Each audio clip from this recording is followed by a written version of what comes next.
Mbak Ruth atas kesediaannya untuk hadir di sini. Jadi mungkin sedikit intro saja. Jadi tahun lalu kalau tidak keliru itu LSID itu sebelum Delta sepertinya dia sibuk untuk menulis ini kayak sebelum varian Delta itu mengamuk gitu ya. Lalu hasilnya muncul beberapa waktu lalu dan lalu saya punya usul gimana LSID kalau kita coba diskusikan. Ya, lalu jadilah acara seperti ini. Nah, di kesempatan ini nanti yang memandu Mas Uto, ya, dan mungkin pertimbangan kita sore begini juga karena bulan puasa, sehingga mudah-mudahan. Sorry, aku minum bulan puasa. Nggak apa-apa. Toleransinya tinggi. Tadi aku juga minum. Sorry, kelihatan banget. Iya.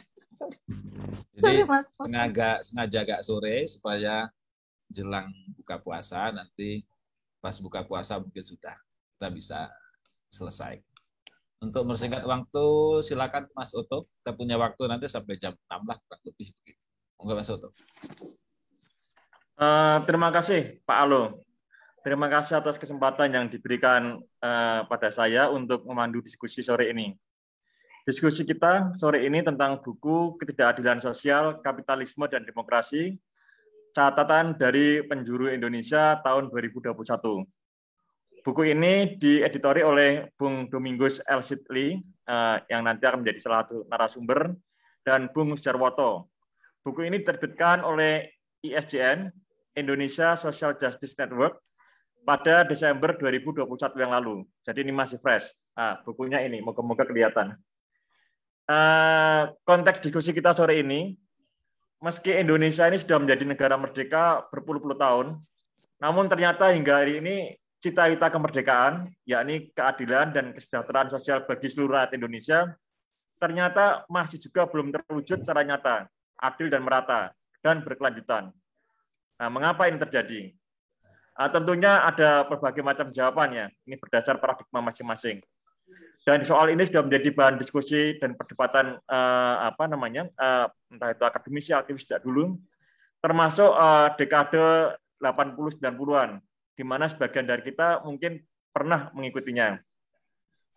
Nah, atas persoalan ini, atas problem ini, salah satu jawaban yang mengemuka, yang cukup menonjol, ini negara yang seharusnya berpihak pada aspirasi dan kepentingan rakyat, sejalan dengan cita-cita kemerdekaan tadi, namun ternyata malah cenderung mengikuti gendang kepentingan modal daripada mengendalikannya. Nah, sepintas ini merupakan persoalan lama ya, persoalan klasik. Namun karena masih berlangsung hingga saat ini, tentunya tetap relevan ya untuk kita diskusikan.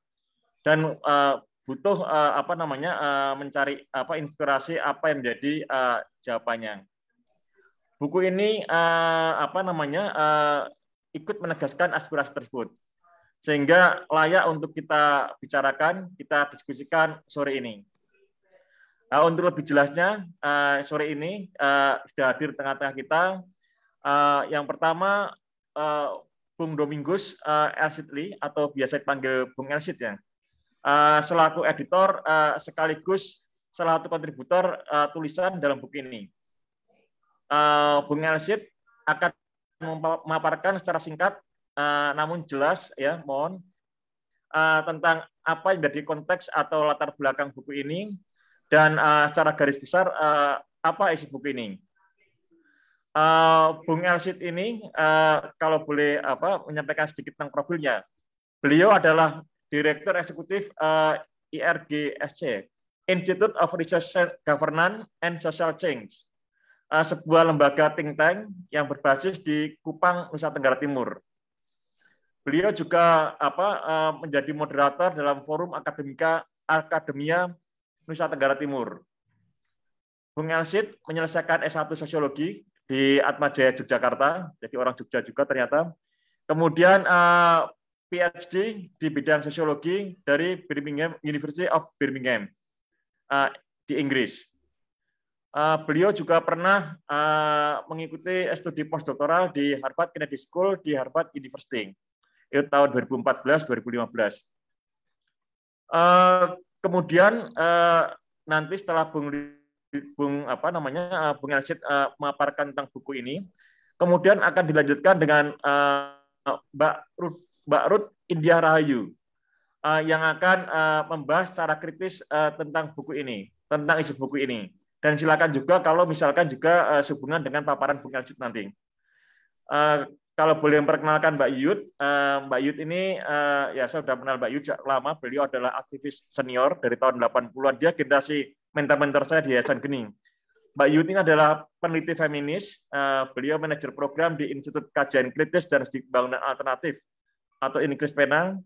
Kemudian juga Ketua Departemen Pendidikan Komite Pusat PRP. Untuk studi beliau memperoleh Magister Filsafat dari Sekolah Tinggi Filsafat Bidayakara Jakarta. Saat ini Mbak Yud sedang menempuh pendidikan doktoral dalam bidang filsafat di STF Bidayakara. Mungkin nanti Mbak Yud akan memberikan kajian pandangan kritisnya atau catatan kritisnya dari perspektif bidang ilmu yang ditekuni, yakni filsafat. Untuk mempercepat waktu ya, kita akan mulai diskusi ini. Masing-masing pembicara nanti akan mempunyai waktu masing-masing 20 menit untuk presentasi. Mohon dapat tepat waktu. Nanti kalau menjelang waktunya kurang 5 menit, saya akan coba japri lewat chat room. Setelah itu kita akan masuk ke sesi tanya jawab hingga pukul 6 sore nanti. Ya maaf nih kalau untuk teman-teman yang buka puasa mungkin bisa ditinggal sebentar untuk buka puasa. Namun kita akan selesai menjelang pukul 6 nanti. Jadi untuk tanya jawab kita punya cukup waktu mungkin sekitar 60 menit. Kemudian untuk pertanyaannya atau komentarnya mohon ditulis di chat room. Jadi pertanyaan lewat chat room itu yang mendapat prioritas untuk nanti direspon oleh narasumber. Baru setelah itu habis kita akan masuk kepada memberi kesempatan kepada para penanya langsung. Terima kasih itu tanda kutip aturan mainnya. Sekarang waktu sudah menunjukkan pukul 4:19. Kita mulai untuk presentasi dari Bung Elsit selaku editor buku dan juga kontributor tulisan dalam buku tersebut untuk menyampaikan apa yang menjadi konteks, menjadi latar belakang dan isi dari buku ini. Silakan Bung Elsit, waktunya 20 menit. Terima kasih Bang Oto. Pertama-tama selamat sore untuk teman-teman semua ada di mana saja. Terima kasih untuk teman-teman dari Mindset. Ini satu penghargaan teman-teman, terutama Mas Alo Gunadibrata sebagai dosen saya itu di Atmajaya Yogyakarta, alumni Salatiga. Jadi sedangkan Mas Alo ini saya tidak bisa menolak kalau disuruh diskusi. Jadi saya akan terima karena buku-bukunya yang saya pinjam untuk bikin buku ini. Jadi Mas Alo kawan diskusi yang saya ajak juga kadang-kadang ini gimana nih pusing kita menulis ini. Apalagi saat COVID ini banyak sekali yang kita pikirkan bahkan soal hidup dan mati dan akhirnya di sela-sela waktu itu kita bisa menulis untuk merampungkan buku ini. Jadi aslinya buku ini merupakan salah satu dari program dari kawan-kawan di Presidium ISJN. Indonesian Social Justice Network ini terutama sebenarnya alumni Ford Foundation ya, yang lulusan Ford Foundation kemudian masuk dalam alumni ISJN sebenarnya. Kemudian kita mencoba untuk tidak karena kata kunci yang dipakai kan social justice yang sering dipakai ya. Tapi kemudian kita mencoba melihat kembali bagaimana sih social justice dalam tradisi orang Indonesia sebenarnya. Artinya ini bukan sesuatu yang sangat baru karena keadilan sosial itu ada di sila kelima Pancasila dan itu dibahas serius. Walaupun dalam perjalanan waktu memang tidak bisa kita melihat bahwa itu tidak optimal. Bahkan isu keadilan sosial untuk bicara di era 2022 saat ini sebagian mengatakan bahwa tema-tema semacam ini menarik mungkin kalau dibahas di era reformasi tahun 98. Bagaimana mau dibicarakan tahun 2022 ketika kapitalisme itu yang wajah manusianya memang juga sudah hilang, itu kemudian memang sudah pada sebagian mengatakan bahwa ini sudah terlalu banal lah kekerasan yang dilakukan, dan kemudian bahkan sebagian mengatakan bahwa ini harus ada solusinya, buku kok tidak ada solusi. Ya, saya menjawab bahwa ya kalau tidak mengerti persoalan, bagaimana kita menemukan solusinya? Minimal kita mengerti persoalannya dulu. Dan dari situ mungkin kita memulai perjalanan. Jadi buku ini adalah perjalanan bersama dengan sekian penulis ya. Jadi kami membuat dari program itu kita membuat workshop bersama. Jadi mungkin di bagian kuantitatif itu ada Mas Sujarwoto, ini adalah dokter dari Unbra Universitas Brawijaya, salah satu editor juga dan juga penulis. Mas Jarwo kemudian dengan teman-teman kita membuat indikator-indikator keadilan sosial versi Indonesia. Ada beberapa hal yang kita tambahkan, itu ada di edisi 1. Tapi edisi 1 mungkin karena ya kita berusaha untuk membuat orang membaca. Karena membaca ini di era digital ini kan kemudian menjadi sesuatu yang hilang. Jadi kita mencoba untuk membuat proses naskah ini kan belum tersebar banyak. Bukunya pun dicetak terbatas sesuai dengan kemampuan gerilyawan para penulis ya. Jadi kita buku-buku ini adalah hasil dari, nanti di PDF-nya akan disebarkan nanti kawan-kawan pada saat peluncuran oleh ISJN. Jadi buku ini belum diluncurkan oleh ISJN karena presidiumnya berganti, sehingga kami sedikit masih melakukan penyesuaian, dan kami menghormati. Pada saat yang sama saya juga punya komitmen sama Mas Alo, jadi ya saya bilang ya kita bikin diskusi dulu pemanasan sebelum peluncuran buku. Jadi itu konteksnya. Jadi minta maaf untuk teman-teman dari Presidium ISJN, bukan melangkahi, tapi ini cuma pemanasan sampai pada peluncuran yang dari ISJN. Nah kemudian kita kembali kepada strukturnya. Kemudian kami membuat workshop. Jadi semula itu ada penulis dari Sulawesi Tengah, ada dari Papua, ada dari Aceh. Tapi daerah-daerah yang sangat menarik ini kemudian yang mungkin begitu banyak konflik, begitu banyak tekanan kemudian, dan begitu banyak hal yang mungkin yang kita juga membuat orang tidak mempunyai cukup waktu untuk terlibat bersama-sama, dan kemudian teman-teman tidak memberikan jawaban. Jadi kalau lihat buku ini ada dari Sumatera Selatan, ada dari Kalimantan Timur, Jogja, Bali, NTT sendiri juga mundur, kemudian dari Sulawesi itu yang harusnya ada dari Sulawesi Tengah juga tidak ada, Kalimantan Timur, dan tema konseptual. Dan juga beberapa isu dari Jawa Timur dan yang lebih umum soal buruh migran. Dan kemudian beberapa chapter awal itu kita coba untuk mendasarkan tentang kajian sejarah mungkin keadilan sosial ini. Bagaimana sejarah pisah jalan, pisah jalan berbagai partai politik, para tokoh-tokoh bangsa, sebenarnya menarik sekali. Tapi seringkali ketika berbicara soal tokoh-tokoh bangsa, Syahrir, Soekarno, Hatta, Sumitro Djayadikusumo, Wijayawangiti Sastro, dan lain-lain ya, sampai dengan saat ini, kemudian itu orang lebih banyak masuk dalam bias-bias sejarah. Bias-bias sejarah, bias-bias personal. Bias-bias personal. Jadi ketika berbicara dengan pendukung Soekarno akan sangat sulit, sama halnya dengan kita berbicara dengan pendukung Syahrir maupun pendukung Hatta dan lain-lain. Dan masing-masing. Dan itu menurut saya itu apapun itu, orang-orang tua ini orang-orang yang kalah. Orang-orang kalah ketika rejim baru berganti, rejim militer. Rejim militer sendiri saya selalu katakan bahwa Indonesia itu posisinya selalu ada dalam yang kita belajar dari berbagai konteks sejarah, bahwa dia dekat sekali dengan proses politik eksternal. Seperti tahun 45 ketika pecah perang Asia Pasifik, Indonesia kemudian lahir. Seperti juga ketika Perang Dingin, Soekarno tumbang dan rejim militer tumbuh. Dan kita juga berharap bahwa 2024 nanti kita sudah mampu berpikir dan tidak terjebak dalam pusaran arus Perang Dingin 2.0 ini sedang terjadi. Ya mungkin beberapa hal. Jadi kembali kepada kilas sejarah itu kita melihat bahwa pergantian rejim militer kemudian itu cukup membuat banyak hal terjadi. Undang-undang penanaman modal asing, kemudian terkait dengan kehutanan, itu undang-undang yang kunci-kunci ya, undang-undang kunci soal sumber daya itu dirubah tahun 67. Itu banyak sekali. Dan itu di tahun 99 kalau kita lihat juga hal yang sama. Dan juga hampir tahun-tahun ini cipta karya, kemudian kita melihat regulasi-regulasi yang dibikin negara ini kemudian membuat orang bertanya, negara sebagai perisai itu ya, sebagai tameng itu masih ada, ataukah negara itu dalam posisi tertentu dia menjadi predator yang lain untuk orang-orang kecil.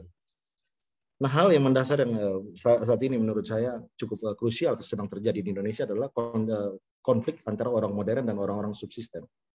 Orang-orang Papua ya dengan model produksi yang berbeda itu dihadapi dengan dengan berbagai ide-ide orang modern ya. Dan itu kalau dilihat dari pola-pola pemikiran John Locke dan abad 17 yang berbicara soal lahan tidur dan lain-lain, itu kan itu kolonialisme yang lain yang dibikin di orang-orang Inggris di Amerika kemudian menaklukkan orang-orang Indian. Nah, kemudian bagaimana posisi etis yang dijanjikan oleh orang-orang pada pendiri bangsa ini ketika berbicara soal Papua, soal orang-orang Kalimantan, yang orang-orang hanya berbicara soal hak hidup di atas lahan hutannya sendiri, kemudian malah dikriminalkan. Ini dan orang-orang kecil, wadas dan lain-lain. Ini pola ada sesuatu yang kemudian jargon-jargon orang merdeka tahun 45 itu kalau diomongkan sekarang kok seperti kita merasa kita salah tempat dan salah waktu dan mungkin salah semua. Jadi ketika buku ini keluar, tanggapan yang muncul mungkin harusnya buku ini datang lebih awal tahun 98-99. Ketika orang optimis soal reformasi, orang optimis soal perubahan sosial yang lebih baik di pasca itu, dan kemudian ya kita sebagian orang masih berharap dengan membuat partai politik baru dengan pergerakan macam-macam. Saya sangat menghormati itu. Tapi kita juga melihat banyak orang yang pesimis. Masih apa perlu sih bicara soal keadilan sosial untuk sesuatu yang mungkin juga menurut sebagian orang tidak mungkin dibicarakan lagi secara terbuka. Jadi dari situ kemudian teman-teman ini berbicara. Jadi secara konseptual kita coba buka dalam beberapa bab itu 1, 2, 3 yang mungkin nanti teman-teman akan baca di suatu waktu ketika sudah punya bukunya atau PDF-nya nanti ketika diluncurkan oleh IAJN. Kemudian kita bicara soal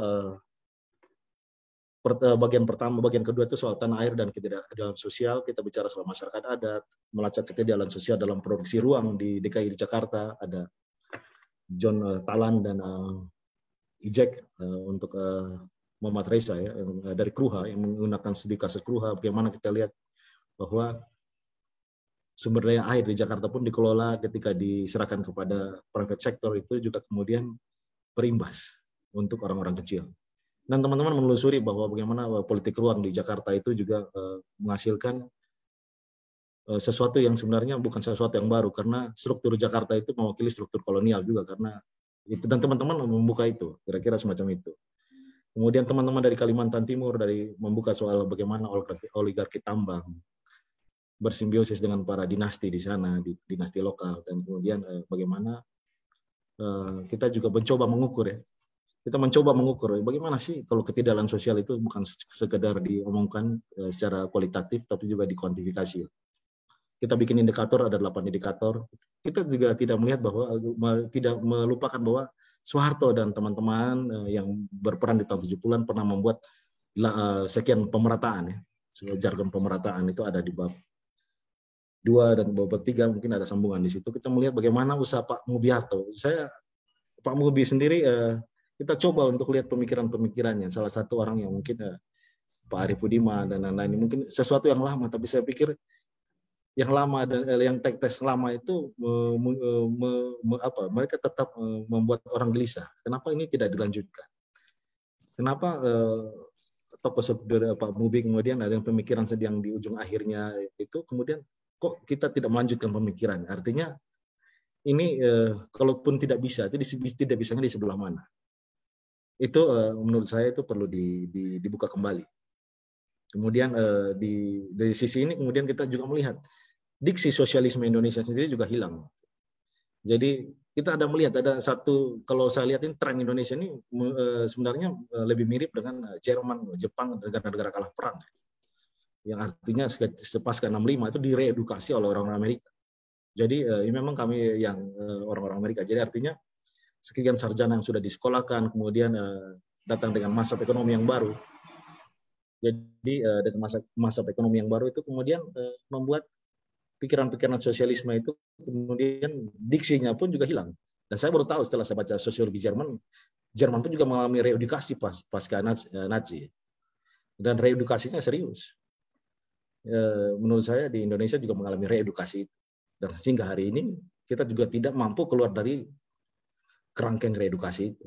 Untuk melihat bagaimana sih apa yang menjadi kebutuhan, bagaimana sih petahan sejarah politik ekonomi Indonesia, bagaimana sih jurusan-jurusan Fakultas Ekonomi di Indonesia sendiri, kemudian seolah-olah tidak melihat bahwa isu seperti ketidakadilan sosial itu penting untuk dibuka.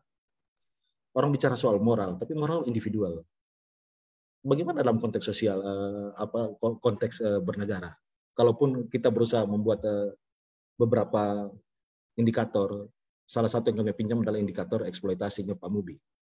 Bagaimana Pak Mubi menghitung ini sebenarnya kalau benar sih, apa benar itu uang itu ada di daerah itu atau sebenarnya uangnya keluar?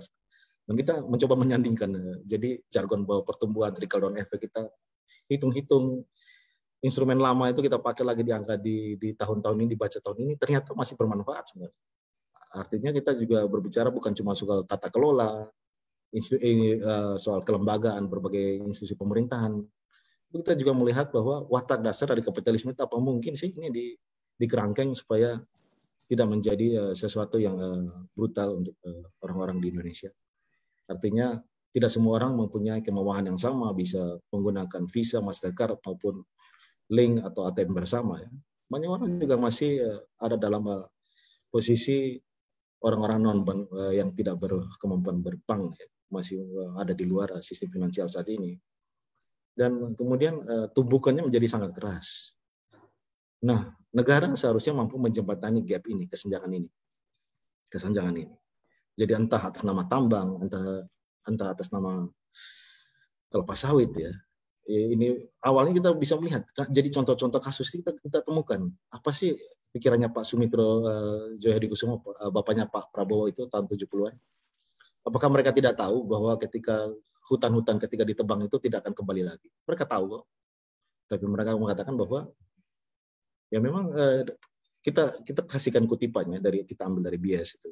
Bulletin ekonomi yang terbitan di UI semacam itu. Kita lampirkan narasinya. Mereka tahu dan analisa dari jaringan Indonesia Amerika sendiri juga melihat bahwa hutan Kalimantan tidak akan bisa pulih. Tetapi pun itu langkah itu harus diterima sebagai konsekuensi untuk hal-hal ini. Dan ketika berbicara hutan, ternyata kita lihat konsesi hutan bukan mulai dari tahun 70-an, bisa lebih awal lagi. Dan kemudian dari sisi ini ya mungkin teman-teman bisa mengkritik dan kemudian malah melanjutkan atau bahkan melupakan sama sekali tergantung tesis yang sedang dibangun. Apa yang mau dicari dan kemudian kira-kira jalan keluarnya kita bisa carikan bersama-sama. Buku ini mungkin adalah satu pengantar untuk sesuatu yang atau pengingat ya. Bagi saya pengingat bahwa negara itu penting, jangan sampai kita, dan Pancasila itu penting, keadilan sosial itu penting, jangan sampai itu cuma menjadi jargon yang kalau diungkapkan itu menjadi basi dan akhirnya kemudian Indonesia ini tidak bisa bertahan lebih lama. Artinya bertahan lebih lama artinya kita mengucapkan itu, kita yakin bangga bahwa negara itu penting. Bagi saya negara itu penting, bagi saya Indonesia itu penting, karena kalau terlepas kecil-kecil itu kemudian usaha untuk mempertahankan diri itu menjadi jauh lebih sulit. Bahkan dengan sistem yang sedang dibangun saat ini, memang di tengah dengan berbagai banyak kekurangan, tetapi kita perlu mencari terobosan-terobosan, entah dari mekanisme kepartaian, dari lingkaran akademis, maupun berbagai cara yang sedang teman-teman tempuh di basis, di akar rumput, di institusi keagamaan, dan mana saja di bidang akademisi, itu menjadi penting untuk dicarikan jalan keluarnya. Ya, saya mungkin dan di situ mungkin beberapa hal dalam naskah ini setelah kita menulis ya, ini mungkin saya sudah diingatkan oleh moderator untuk segera cukup selesai, masih 5 menit lagi. Dalam naskah ini yang kita kaji bersama-sama hal yang penting yang mungkin cukup mengejutkan. Jadi kita sambil jalan ya, kita ketika menulis saya juga tidak sungguh-sungguh tahu bahwa ini akan sampai ujungnya sampai kemana. Jadi saya memperlakukan tulisan-tulisan semacam ini seperti tesis yang sekian dengan teman-teman yang satu rombongan ini. Kita coba untuk menulis dan kemudian saling mengoreksi dan tanpa batas waktu. Yang artinya deadline ini kita hidupkan lagi. Kalau memang tidak nyaman dan kita sendiri penulis belum merasa puas, ya kita kasih hidup lagi deadline-nya. Dan kita coba lagi untuk menulis dan kemudian oke, ini cukup dan kita harus terbitkan bulan-bulan ini dan diluncurkan dan sampai di situ.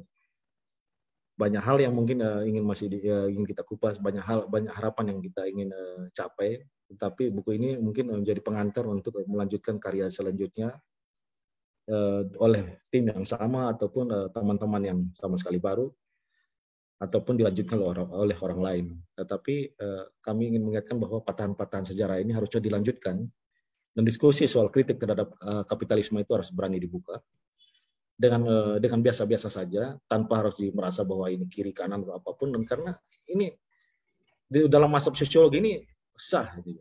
Dan sosiologi Amerika kan bukan cuma talk of person dan struktural fungsionalis, itu kan cuma yang ada di sana. Ada banyak hal-hal yang bisa kita kaji dengan jenis-jenis sosiologi politik, kajian politik ekonomi Marxian atau yang lainnya yang bisa kita kaji sebenarnya. Dan itu tidak selamanya harus di dalam hantu-hantu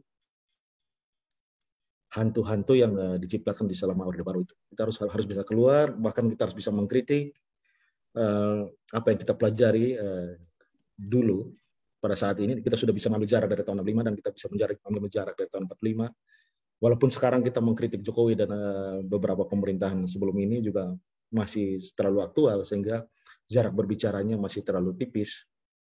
Artinya kita bisa berbicara tapi kemudian kerangkeng politik kekuasaan juga menjadi sesuatu yang harus kita pertimbangkan. Karena ya masih kurang untuk bicara, tapi minimal dengan cara ini kita memulai sesuatu yang dengan tradisi untuk mulai sejarah yang walaupun juga belum lengkap dengan keterbatasan perpustakaan dan keterbatasan untuk bertemu dengan orang-orang tua yang kami ingin wawancarai. Tetapi karena COVID kami ingin menjaga keselamatan mereka sehingga tidak menjadi prioritas untuk menjadi wawancara, karena itu juga menjadi keterbatasan. Ya. Jadi kita hanya melihat dari naskah-naskah tanpa melakukan wawancara yang cukup terperinci. Andaikan ada cukup waktu, mungkin rencana awal itu menjadi lain. Karena buku ini ketika 2019 kita rencana itu, kita tidak melihat COVID sebagai ancaman. 2020 itu ceritanya menjadi lain sekali, dan kemudian kita cuma punya buku dan naskah, kemudian kalaupun orang-orang tua ketika ingin bertemu, tentu mekanisme untuk bertemu tokoh-tokoh kunci itu tidak mudah. Karena beban sejarah yang mereka punya. Misalnya Pak Budiono, salah satu yang kita bicara soal ekonomi Pancasila, itu tentu kalau teman-teman melihat bahwa naskah tahun 70-an akhir itu ditulis Pak Mubiarto sama Pak Budiono di FE UGM misalnya. Nah orang-orang ini tidak mudah kita temui. Dan orang-orang yang membantu Pak Harto dan lain-lain. Itu tidak mudah. Karena beban sejarah. Nah mungkin bagi kita juga untuk generasi saat ini, tentu orang yang harus juga arif melihat bahwa orang yang terlibat dalam politik, kekuasaan tentu berbeda dengan posisi orang yang tidak bermain. Dan itu menjadi sesuatu yang bagi kita baru muncul, saya sebagai generasi 98 mungkin baru bisa muncul berapa puluh tahun kemudian, 2 dekade setelah itu baru bisa berbicara semacam ini. Terima kasih Pak Oto, mungkin itu sebagai sekedar pengantar untuk diskusi kita. Terima kasih.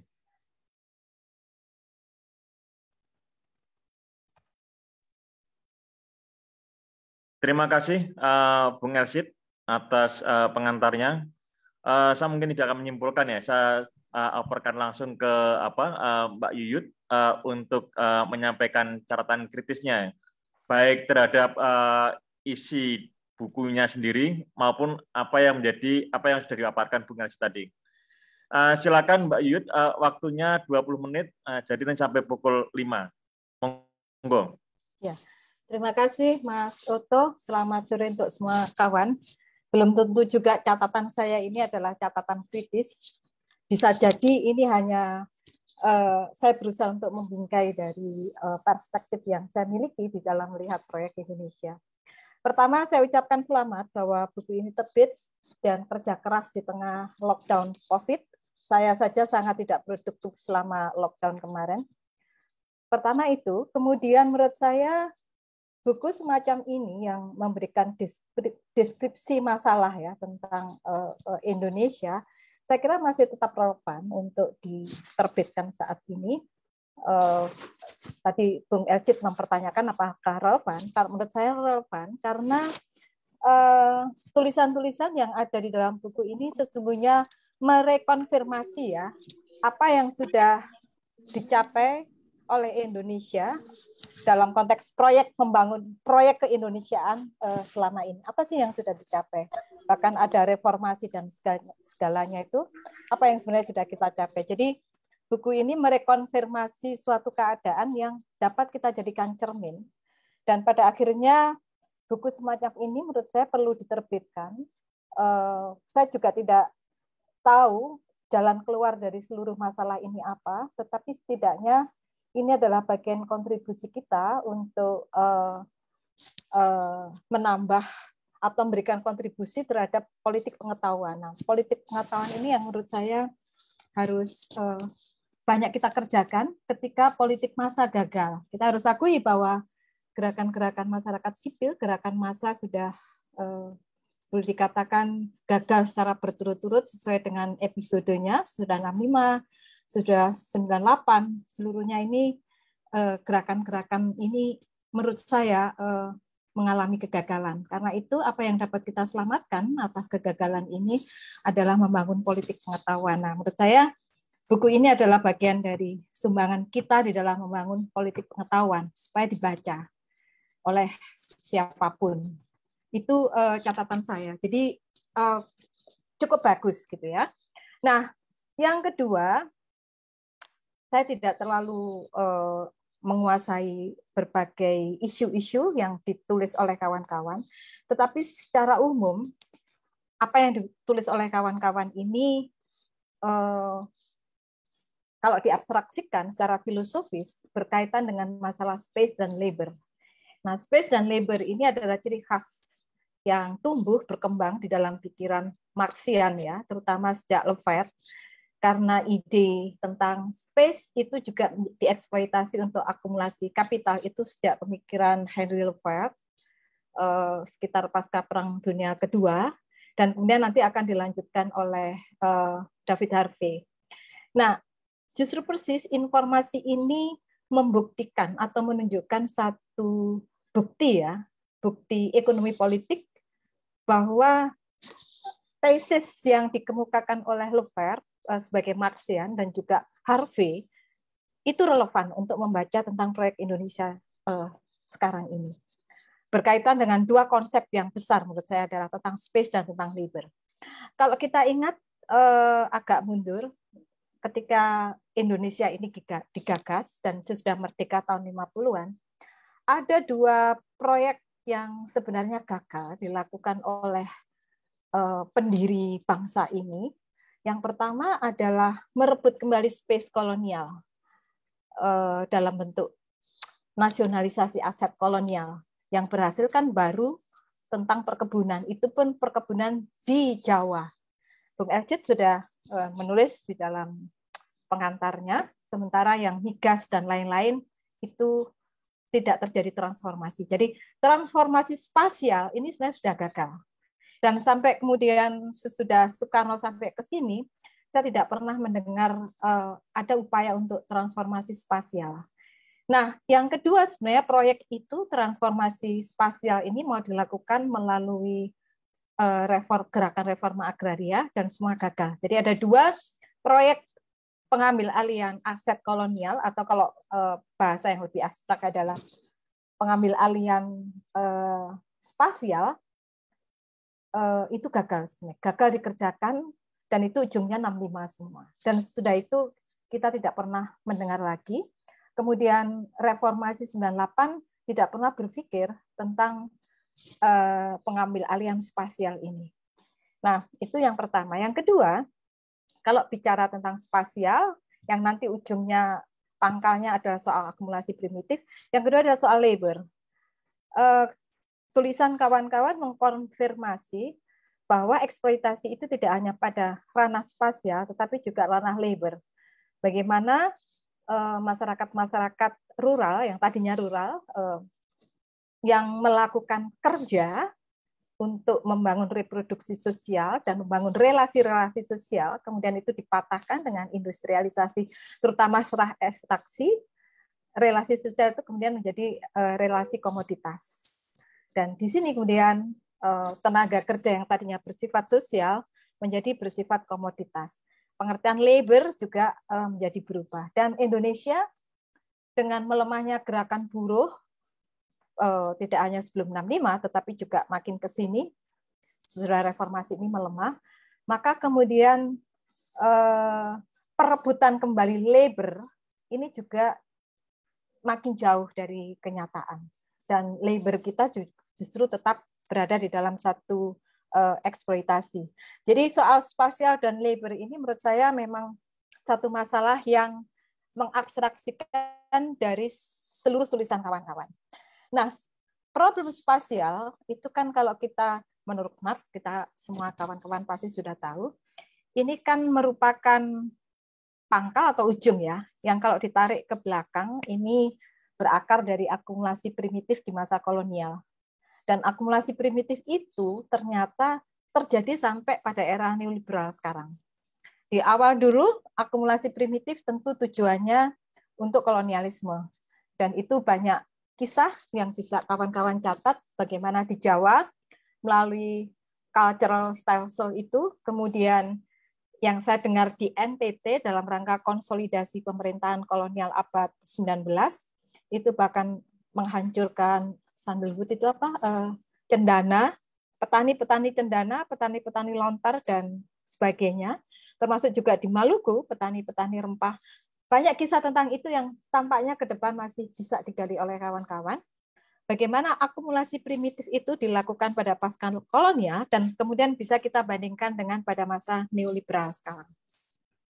Nah, secara keseluruhan, menurut saya akumulasi primitif ini apa yang patut digarisbawahi? Yang patut digarisbawahi adalah penghancuran relasi sosial. Satu, di mana sebelumnya produksi dan reproduksi sosial itu dilakukan melalui relasi-relasi sosial untuk membangun komunitas, kemudian itu dihancurkan karena masuk ke transformasi kapitalis kolonial, dan semua dihancurkan menjadi relasi sosial, hubungan sosial, produksi dan reproduksi sosial menjadi hubungan-hubungan tadi yang sudah saya katakan komoditas. Jadi kemudian produksi dan reproduksi itu seluruhnya dilakukan dalam kerangka komoditas. Ketika sudah menjadi komoditas, tentu ini arahnya adalah kepada akumulasi kapital. Jadi di sini sebenarnya space dan labor itu berkaitan. Saya tidak pernah atau bahkan berdialektika dalam istilah secara metodologis ya. Keduanya berkaitan dan memang keduanya itu yang dihancurkan. Nah, kolonialisme jelas dengan eksploitasi spasial dan labor itu gunanya banyak sekali, membuat Belanda kaya. Nah, tetapi kemudian apakah itu berhenti ketika kita merdeka, imperialisme masih masuk dan sekarang kawan-kawan sudah tahu pada era neoliberal ini, itu ternyata tidak berhenti. Pada tahun 70-an ketika industrialisasi kita berpusat pada manufaktur, labornya itu untuk padat modal dan spasialitasnya itu untuk membangun kota-kota yang padat karya, bukan padat modal, kota-kota padat karya seperti Jakarta, Tangerang, Karawang, Surabaya itu kota-kota padat karya ya. Ini semua dalam kerangka Dalam kerangka untuk akumulasi kapital melalui spasial dan labor industri itu. Tapi setelah 98 krisis ekonomi dunia yang berturut-turut, kita semua tahu bahwa kemudian arah industri kita bukan lagi kepada manufaktur, tetapi kepada ekstraktif. Nah, ekstraktif ini memperjelas akumulasi kapital kembali, di mana Kalimantan, Papua, dan daerah-daerah lain kemudian mulai mengawali atau merasakan bagaimana proses akumulasi kapital, dan itu sudah ditulis oleh kawan-kawan di sini. Jadi ada untuk industri tambang, untuk perkebunan dan sebagainya, dan ini menghancurkan basis-basis rural, bahkan basis marga dan sebagainya. Dan semua kemudian diubah, ditransformasi menjadi labor, termasuk kemudian labornya perempuan itu didorong, dimobilisasi untuk memenuhi kebutuhan tenaga reproduksi sosial di negara-negara maju, seperti di Hong Kong, Singapura, atau daerah-daerah lain, termasuk Arab Saudi. Jadi perempuan-perempuan di ranah produksi rural ini nggak ada pekerjaan, dan mereka kemudian dimobilitas menjadi buruh migran. itu cukup menarik. Jadi di masa neoliberal ini kita memperjelas bagaimana pola model akumulasi primitif dan transformasi labornya. Nah, menurut saya yang kurang dari buku ini justru menunjukkan, mungkin harus ada studi kasus atau penelitian dari kawan-kawan yang menunjukkan bahwa labor ini juga ditransformasi atau dibentuk menjadi consumer atas produk-produk barang kapitalis.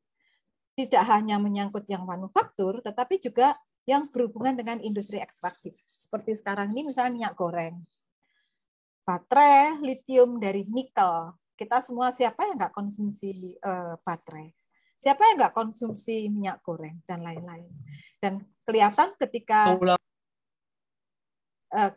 ketika ditimbulkan kelangkaan, maka labor terutama di lapis bawah ini yang nggak bisa akses minyak goreng dan lainnya menjadi kelabakan. Jadi seakan-akan ada persoalan tentang kelangkaan. Nah, jadi saya nggak tahu ke depan atau apa, akan menarik jika kawan-kawan ini kemudian menambahkan, jadi ada bagaimana pencaplokan terhadap spasial berhubungan dengan labor dan juga berhubungan dengan pembentukan labor ini menjadi consumer. Dengan demikian, kita dapat menggambarkan bagaimana modus kapitalisme itu sendiri yang memang diciptakan menindas. Nah, jadi kapitalisme itu sendiri diciptakan memang untuk akumulasi kapital, dan untuk akumulasi kapital, sistemnya memang dibentuk untuk menindas, dan segala hal menjadi komoditas. Nah, kalau kawan-kawan bisa mendeskripsikan, itu akan menarik sekali. Bagaimana itu terjadi di Indonesia, mungkin berbeda dengan Malaysia dan lain-lain.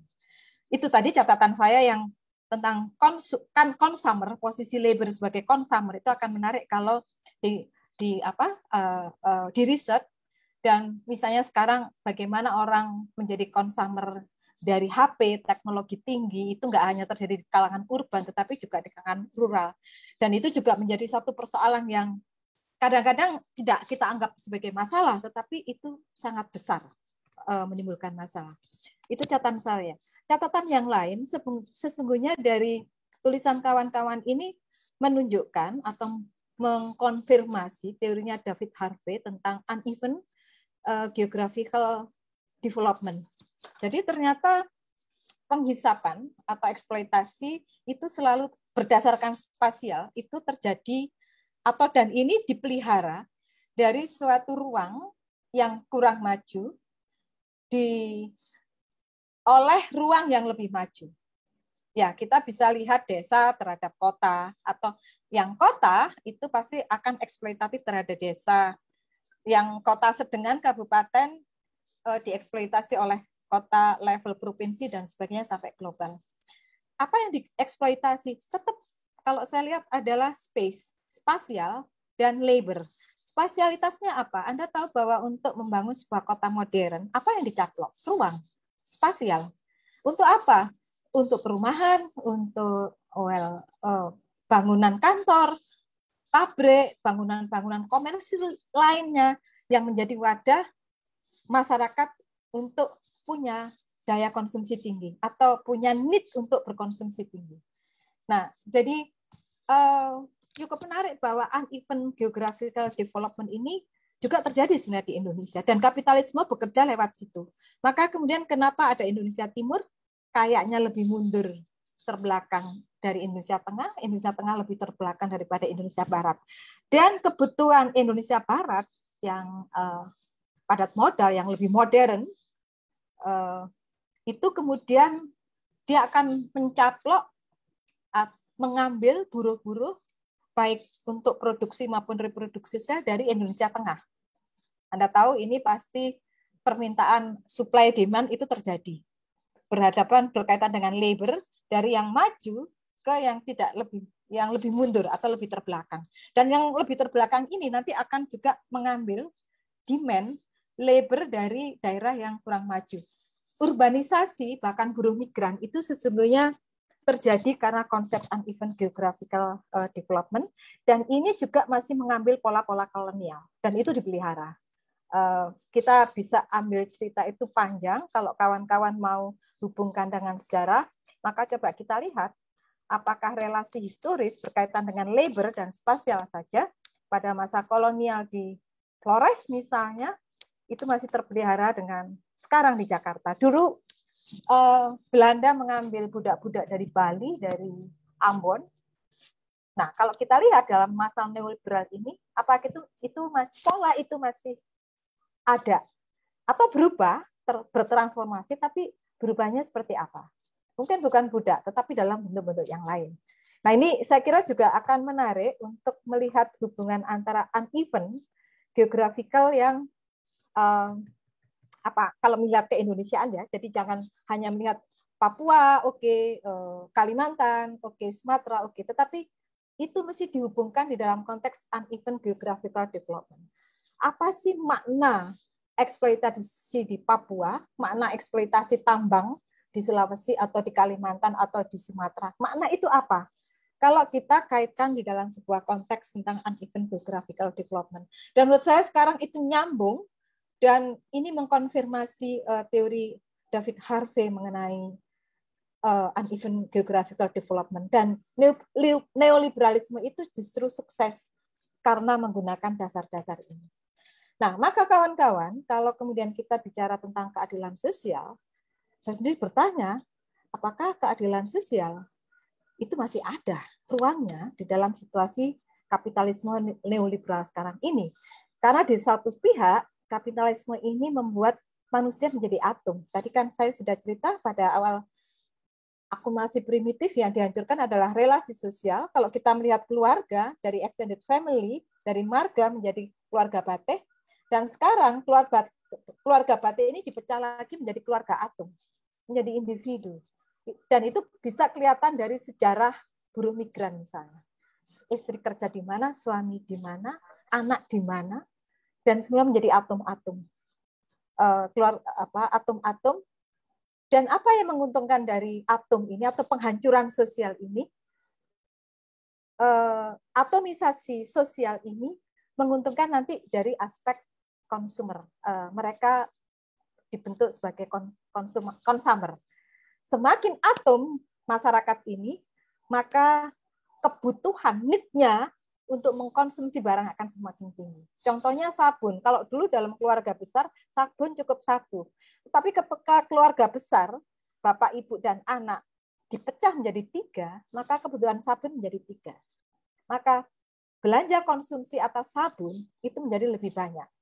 Jadi ini menarik, akumulasi eksploitasi dari situ kalau kita sebagai konsumen. Tetapi di lain pihak, globalisasi ini kalau kita lihat dari aspek labor, buruh migran misalnya, membuat yang namanya dunia itu seperti juga satu keluarga.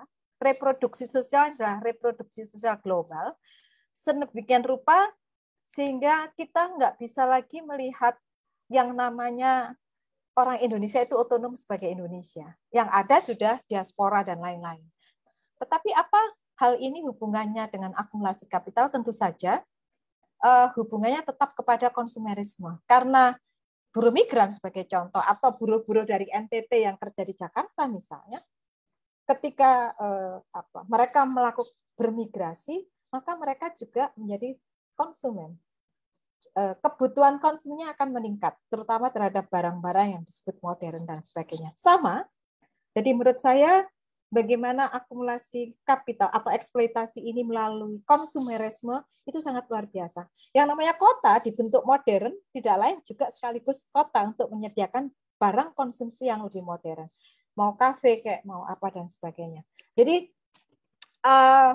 bagaimana kita akan bicara tentang keadilan sosial ketika relasi sosial itu sendiri sudah dihancurkan, sudah dipecah. Nah, yang ada barangkali kebanyakan teori liberal tentang keadilan adalah keadilan itu need yang individual, basis kebutuhannya itu individual. Kebanyakan kan sekarang ini yang marak teori tentang keadilan adalah keadilan individual atau keadilan identitas, tetapi tidak sosial.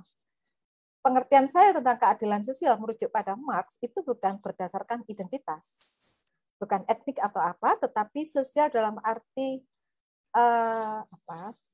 komunalitas dari bangunan masyarakat itu sendiri.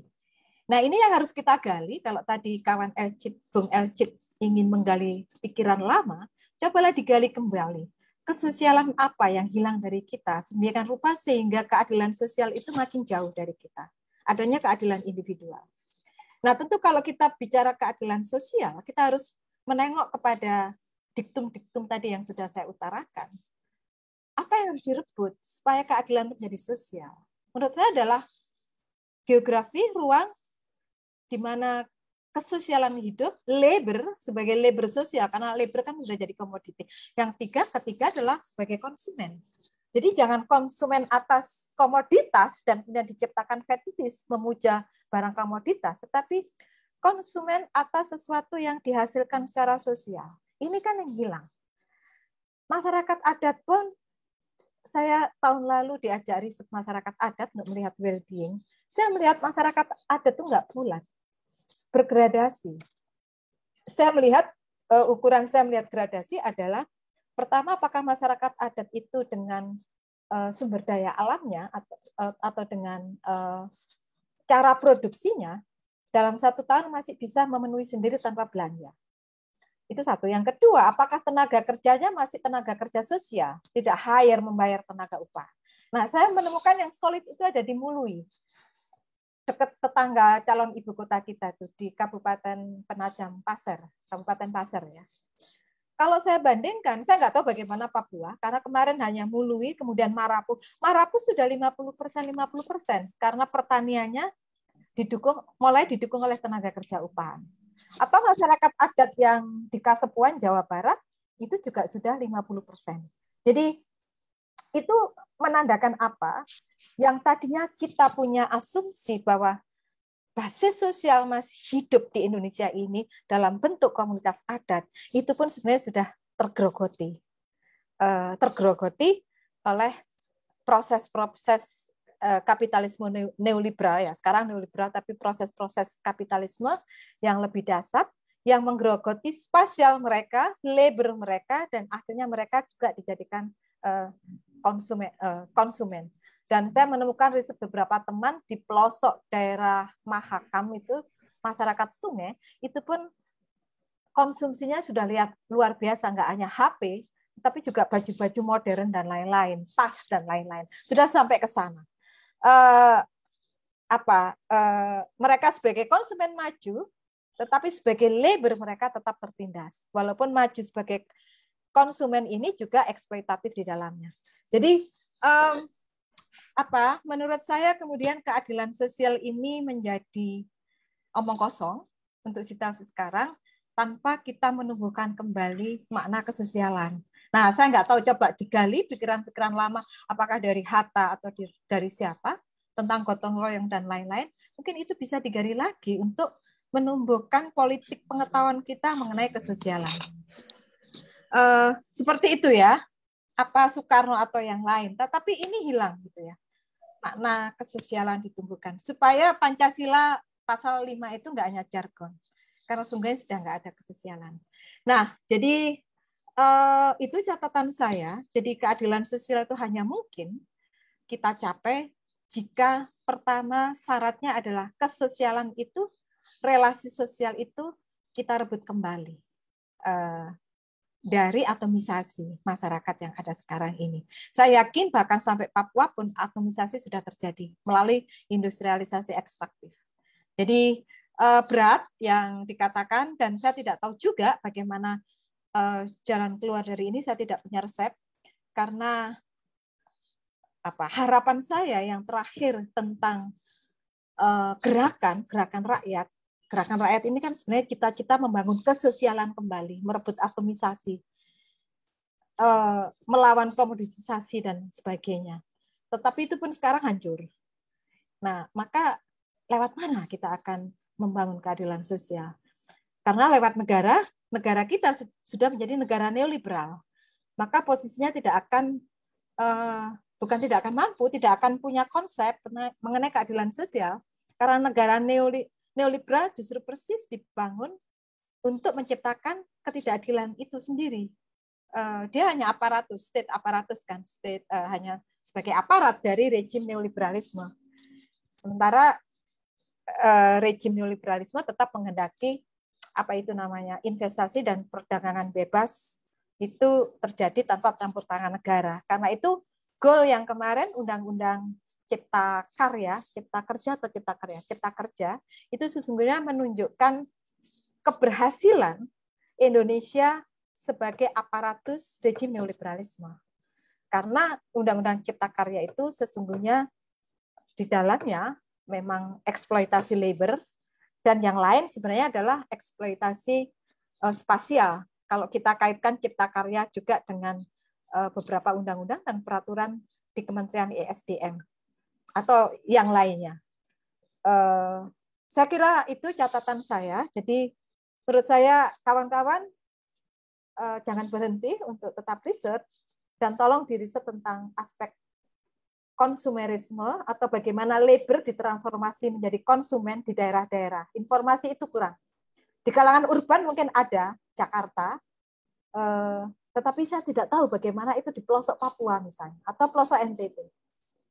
Di beberapa yang saya temukan dalam kajian buruh migran, bagaimana perempuan buruh migran ditransformasi menjadi konsumen. Nah, itu kelihatan melalui belanja barang-barang yang dikonsum di Hong Kong, lalu buruh migran pulang ke Indonesia pakai sepatu boot, padahal panas, dan juga pakai jaket-jaket berbulu dan lain-lain. Dan macam-macam ya, belum gaya hidup yang lain.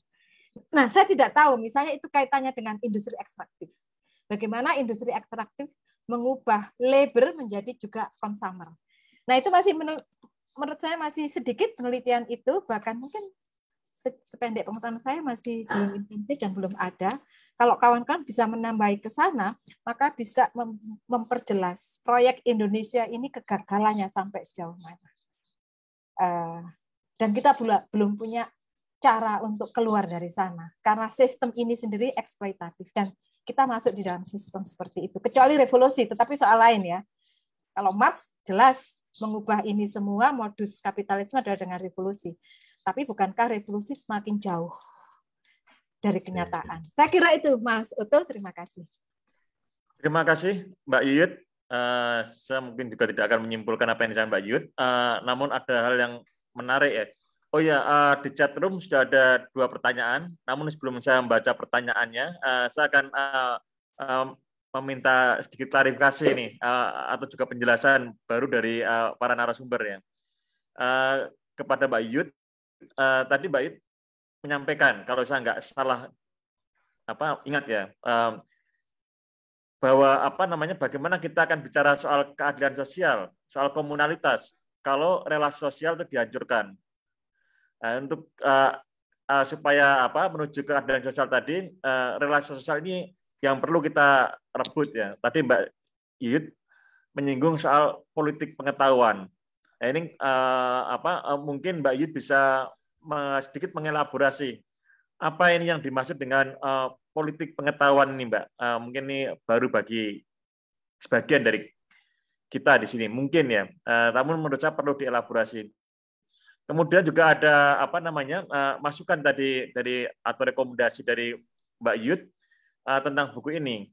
Jadi menurut catatan selain mengkonfirmasi soal tadi perebutan ruang dan labor tadi, menurut Mbak Yud ada yang kurang dari buku ini, yakni tulisan hasil riset tentang pencapaian sosial spasial yang kemudian membuat transformasi dari relasi komunitas menjadi relasi komoditas, menjadi labor, dan kemudian labor ditransformasi menjadi consumer. Nah, ini menurut Mbak Yud yang kurang dari buku ini. Mungkin ini perlu mendapat tanggapan awal dulu dari Bung Elsit. Bagaimana ini dengan masukan atau rekomendasi dari Mbak Yud ini? Sebelum kita masuk ke sesi tanya jawab, silakan. Mungkin dari Mbak Yud dulu soal politik pengetahuan, Mbak Yud. Saya dulu atau Mas Elsit dulu? Saya. Ya, soal politik pengetahuan dulu, baru nanti. Oke. Saya nggak akan ngobrol banyak di ranah epistemologi atau ontologi, tetapi begini, ternyata kita ini bertarung tidak hanya di dalam konteks ekonomi politik gitu ya. Tadi saya tidak banyak ngomong soal demokrasi karena sesungguhnya demokrasi itu adalah alat saja dari ekonomi politik yang sudah kita bahas tadi. Jadi dari pencaplokan spasial dan labor tadi. Nah, kita ternyata pertarungan kalau melawan kapitalisme yang sudah menciptakan sistem itu untuk tidak adil, itu tidak hanya di dalam aspek-aspek tadi ekonomi politik dalam arti empiris, tidak hanya dalam aspek yang empiris, yang kasat mata, yang terlihat, tetapi juga lebih jauh di dalam konteks pengetahuan. Karena Anda tahu bahwa kapitalisme neoliberal dan selanjutnya dan seterusnya itu mereka juga berperang atau mereka juga punya amunisi pengetahuan. Mereka memproduksi pengetahuan-pengetahuan justru persis untuk mengesahkan proses eksploitasi itu, mengesahkan neoliberalisasi itu, mengesahkan globalisasi dan lain-lain. Legitimasi itu banyak, saya nggak usah sebutkan, tapi Anda bisa periksa banyak-banyak teori neoliberal, misalnya teorinya Friedman, teori-teori apa itu yang teori besar, tetapi teori kecil, riset-riset empirik itu banyak yang mengkonfirmasi. Nah, kawan-kawan, kita dari yang rakyat yang tertindas ini, kita tidak punya itu. Tidak punya amunisi untuk bertarung pada level pengetahuan. Sementara mereka punya. Mereka punya ya. Beberapa universitas, saya kira Bung Eci juga bisa menggambarkan, atau Bung yang lain bisa menggambarkan. Mana universitas-universitas yang justru melegitimasi proses akumulasi kapital dan eksploitasi ini. Bahkan yang kemudian bahkan yang kemudian menolak konsep keadilan sosial sebagai komunitarian, tetapi kemudian mereka memberikan konsep-konsep keadilan tetapi yang liberal, keadilan yang liberal ya, seperti itu banyak. Rawls itu juga masih banyak ya. Nah, karena itu menurut saya kemudian dari kita dalam posisi yang orang tertindas atau marginal ini, kita juga harus masuk pertarungan kita dengan mereka ke dalam melalui pengetahuan. Nah, pengetahuan itu diperoleh dari mana? Dari riset. Jadi riset-riset seperti yang sudah diproduksi oleh Bung Elci dan kawan-kawan ini, buku, informasi, dan lain-lain, ini bisa kita sandingkan dengan riset-riset dari para ahli neoliberal atau yang mendukung neoliberalisme. Nah, di situ pengetahuan saya, istilah saya atau yang saya maksud dengan politik pengetahuan. Jadi bagaimana pengetahuan ini dalam bentuk buku yang kita terbitkan atau lainnya dari riset kawan-kawan diterbitkan untuk mengcounter dulu deh kalau belum bisa melawan pengetahuan-pengetahuan yang sudah ada. Jadi politik pengetahuan ini harus kita masuki karena kapitalisme itu sendiri berperang atau menundukkan masyarakat atau menundukkan, kalau di kampus akademisi dan lain-lain melalui pengetahuan. Nah, mari kita gempur. Nah, itu konteksnya Mas Utuh tentang politik pengetahuan. Nah, mungkin nanti Bung Alwi di kampus buku-buku kayak gini harus diajarkan gitu kan. Dan itu yang memang sudah kita lakukan dalam konteks feminisme dan lain-lain. Baik, terima kasih. Itu.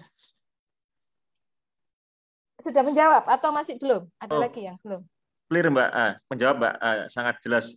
Terima kasih Mbak Yud. Saya jadi ingat tahun 90-an dulu ketika masih bersekolah di Satya Wacana. Saya jadi ingat dosen-dosen kami waktu itu juga melakukan politik pengetahuan seperti ada Pak Arif, Pak George, Mas Ariel dan kawan-kawan. Maaf nih. Saya pikir kita sekolah ini mau S berapa, S3 termasuk Bung Elcit, harusnya memang itu tugasnya. Sebagai akademisi yang tertindas ini, tugas kita memang membangun politik pengetahuan. Saya kira kita semua kita semua itu punya kewajiban, karena kita nggak bisa membangun strategi gerakan massa. Gerakan massa masih terpecah, buruh, petani, dan lain-lain. Tapi di atas itu, kita yang berpendidikan tugas kita membangun politik pengetahuan. Itu aja sih idenya, nggak tahu sederhana atau enggak. Bahkan kalau bisa membuat kembali sekolah alternatif yang isinya produksi pengetahuan ini kita ajarkan. Itu dimarakkan lagi gitu loh, maksudku situasi sekarang. Oke, itu terima kasih. Sorry. Terima kasih Mbak Yud. Silakan Bung Elcit respon atas masukan dari Mbak Yud tadi. Silakan. Yang pertama mungkin soal spasial ya, dimensi spasial. Mungkin saya mungkin tidak terlalu membaca Harvey, tapi mungkin dalam kesadaran sejarah yang lain ya. Jadi mungkin diksi uneven development malah saya kutip dari bukunya CIS Furnival makanya. Jadi mungkin judulnya Colonial Policy and Practice, Comparative Study of Burma and Netherlands India tahun 48. Ini menarik sekali sebenarnya kalau lihat orang-orang Inggris ini kemudian melihat Netherlands India tahun 48, kemudian bandingkan dengan Burma. Kemudian dalam kesadaran sejarah yang lain itu kita yang ada di tahun 2020 itu melihat bagaimana setelah kaum Bumi Putra itu mengambil alih kemudian memperlakukan Bumi Putranya yang lain itu dalam sisi yang lain. Bagaimana sih apa sih kalau kita lihat ada Wertheim katakan ada ini namanya kolonisme internal misalnya. Apa benar sih? Nah, kita coba lihat kira-kira bagaimana orang-orang yang tanahnya diambil, kemudian lahannya diambil, kemudian suruh menaikkan bendera, kemudian itu ini kira-kira yang sakit siapa? Yang waras siapa? Itu kan sulit sekali. Jadi itu ada satu dimensi sejarah yang mungkin juga menarik untuk dilihat dalam proses abad, ya, 1 abad, 2 abad, pasca Perang Diponegoro mungkin ya, kalau untuk konteks Jawa. Untuk ekspansi kapitalisme yang kuat sekali. Kemudian bagian yang kedua untuk Barut, mungkin ya sisi konsumerisme memang kami tidak terlalu membuka.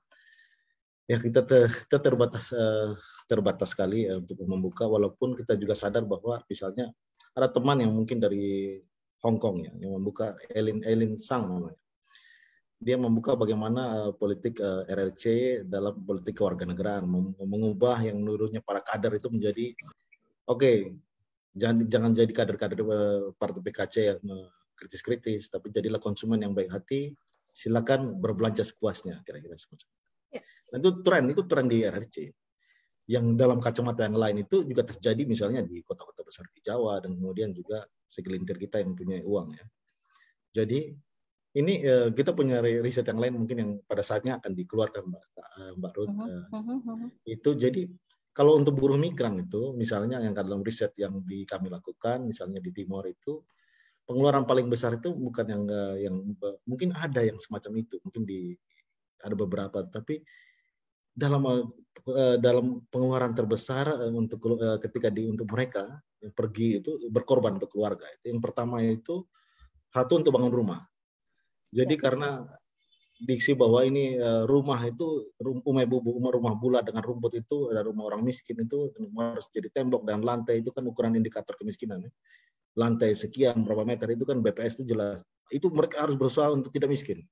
Itu penting karena stigma itu melelahkan tuh orang-orang di kampung. Walaupun mungkin untuk NTT yang panas itu rumah dengan atap rumput itu malah jauh lebih dingin, misalnya dengan serat-seratnya yang bisa udara masuk keluar dengan nyaman sekali itu sangat mikro dengan serat-serat mikronya itu orang-orang arsitek bisa bicara lebih baik. Yang kedua itu mereka pakai untuk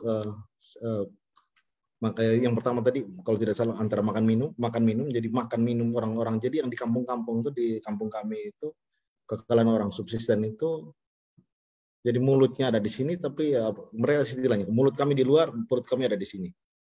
Jadi yang memberi makan tuh ada yang di luar. Jadi untuk makan di sini. Kemudian yang ketiga itu untuk biaya pendidikan adik-adik. Bahkan yang juga menjadi tren anak-anak yang menjadi lulus SMA itu menjadi buruh atau asisten rumah tangga di kota-kota besar di luar negeri maupun di Jawa ataupun di mana saja. Kemudian 1-2 tahun kemudian pulang untuk berkuliah. Itu terjadi kan. Jadi Mbak Ruth itu terjadi. Jadi memang kami juga melihat dalam komodifikasi yang paling tragis dalam bentuk ya human trafficking ya, perdagangan manusia itu terjadi dan luar biasa dan itu dilakukan secara kolektif. Jadi kalau dalam konteks buruh sawit itu beli 1 dapat 3 misalnya. Kalau bedol keluarga yang pergi ke perkebunan sawit. Misalnya teman-teman juga melihat bahwa ternyata kalau ambil suaminya, istrinya pakai bantu, anak-anak juga membantu dan itu tidak dibayar ya gajinya. Dan kalau dalam sisi yang paling tragis perbudakan yang misalnya yang kita advokasi sempat tapi sampai hari ini tidak terbuka itu tahun 2014 kita melihat sekarang kan ada Bupati Langkat tuh kan ribut sekali. Padahal di Medan tuh waktu tahun 2014 itu ada yang jauh lebih sadis. Jauh lebih sadis. Terjadi di Jalan Johar di Medan. Jadi kita kebetulan juga melakukan advokasi dan itu puluhan perempuan itu dikurung 3-4 tahun. Itu di atas rumah lantai 2, 3, 4 tanpa melihat matahari dalam kurun waktu cukup lama. Bahkan menstruasinya pun dikasih obat supaya tidak bisa menstruasi. Bahkan sayur makanannya pun tidak dikasih dengan pantas. Jadi kulit pisang ditumis macam itu yang tragis-tragis. Ya. Tapi pada saat yang sama sistem pun disuap, sistem buruk. Medannya orang Pugang Aceh tidak percaya Medan. Sampai hari ini tidak berubah. Dan itu terjadi. Itu memang kita tidak tulis di sini, mungkin di lain karena memang ini menghargai bahwa ini adalah kerja bersama. Jadi mungkin ketertarikan saya mungkin dalam buku yang lain kita akan menulis tunggal begitu ya. Yang bisa kita tuliskan tesis yang lebih utuh itu mungkin. Kemudian soal keadilan sosial itu penting sekali untuk kawan-kawan mengkaji bagaimana kemudian keadilan sosial versi tradisinya Soekarno-Hatta misalnya Syahrir. Saya ini sebenarnya kita melihat apa sih yang terjadi PSI, Masyumi, PDIP, PNI misalnya bisa jalan PKI. PDIP nggak pernah ngomong soal keadilan. Sorry, maaf kalau ada yang PDIP. jadi maaf keterucut. Jadi tidak apa. Jadi misalnya PNI misalnya sejarah bisa jalan orang-orang tua itu bagaimana sih? Jadi artinya perdebatan itu orang Indonesia bisa tidak membuat perdebatan itu menjadi level konseptual itu dibuka. Dan supaya kita tidak mengulang lah. Artinya kalau kita bisa mengkritisi orang-orang tua itu harusnya di hari-hari ini di antara para aktivis yang bikin partai banyak banget ini. Kira-kira kalau ngomong itu bisa tidak langsung di ad hominem di personal ya. Semua langsung dikena personal, tapi di level konseptual yang ketat dan kemudian kita bisa bicara dengan platform yang lebih enak dan kemudian dan itu diletakkan dengan pas itu. Kira-kira begitu. Tapi kalau kita mengambil jarak sejarah dengan orang-orang tua itu sendiri kita tidak bisa ambil, apalagi kita bisa mengambil jarak sejarah tentang dengan era yang kita sendiri masih sangat dekat ya, secara personal. Itu untuk kritik saya untuk orang-orang partai politik dan karena untuk bikin sesuatu perubahan kita butuh sesuatu yang cukup kuat karena ya kita lihat di partai-partai yang kiri mungkin ya atau yang kritik yang datang untuk mengkritik kapitalisme itu entah yang dalam watak pragmatis seperti Macron ya atau mungkin juga dengan watak yang lebih ya yang lain-lain ya itu yang ada di sini yang teman-teman bisa simpulkan entah di Timor Leste atau di Indonesia bisa dilihat. Kemudian bagaimana proses untuk merubah sesuatu tidak mudah dan itu eksperimentasi itu tidak mudah. Bagi saya itu menjadi tantangan tersendiri. Ya mungkin dari saya segitu biar dari teman-teman bisa bicara. Saya cukup dulu. Ya. Terima kasih Bung Elsid. Kita akan masuk ke sesi tanya jawab ya. Ada 2 pertanyaan dan 1 refleksi yang berlanjut. Mungkin saya akan bacakan pertanyaannya. Untuk refleksinya mungkin bisa dibaca di chat room. Pertanyaan pertama dari Bung Danang. Pertanyaan ditujukan kepada Bung Elsid, namun juga bisa ke Mbak Yud. Dengan situasi saat ini, apa yang harus kita lakukan untuk melawan kapitalisme? Pak, ini persoalan kalimatnya ringkas, namun silakan untuk menjawabnya Bung Elsid dan juga mungkin Mbak Yud ini.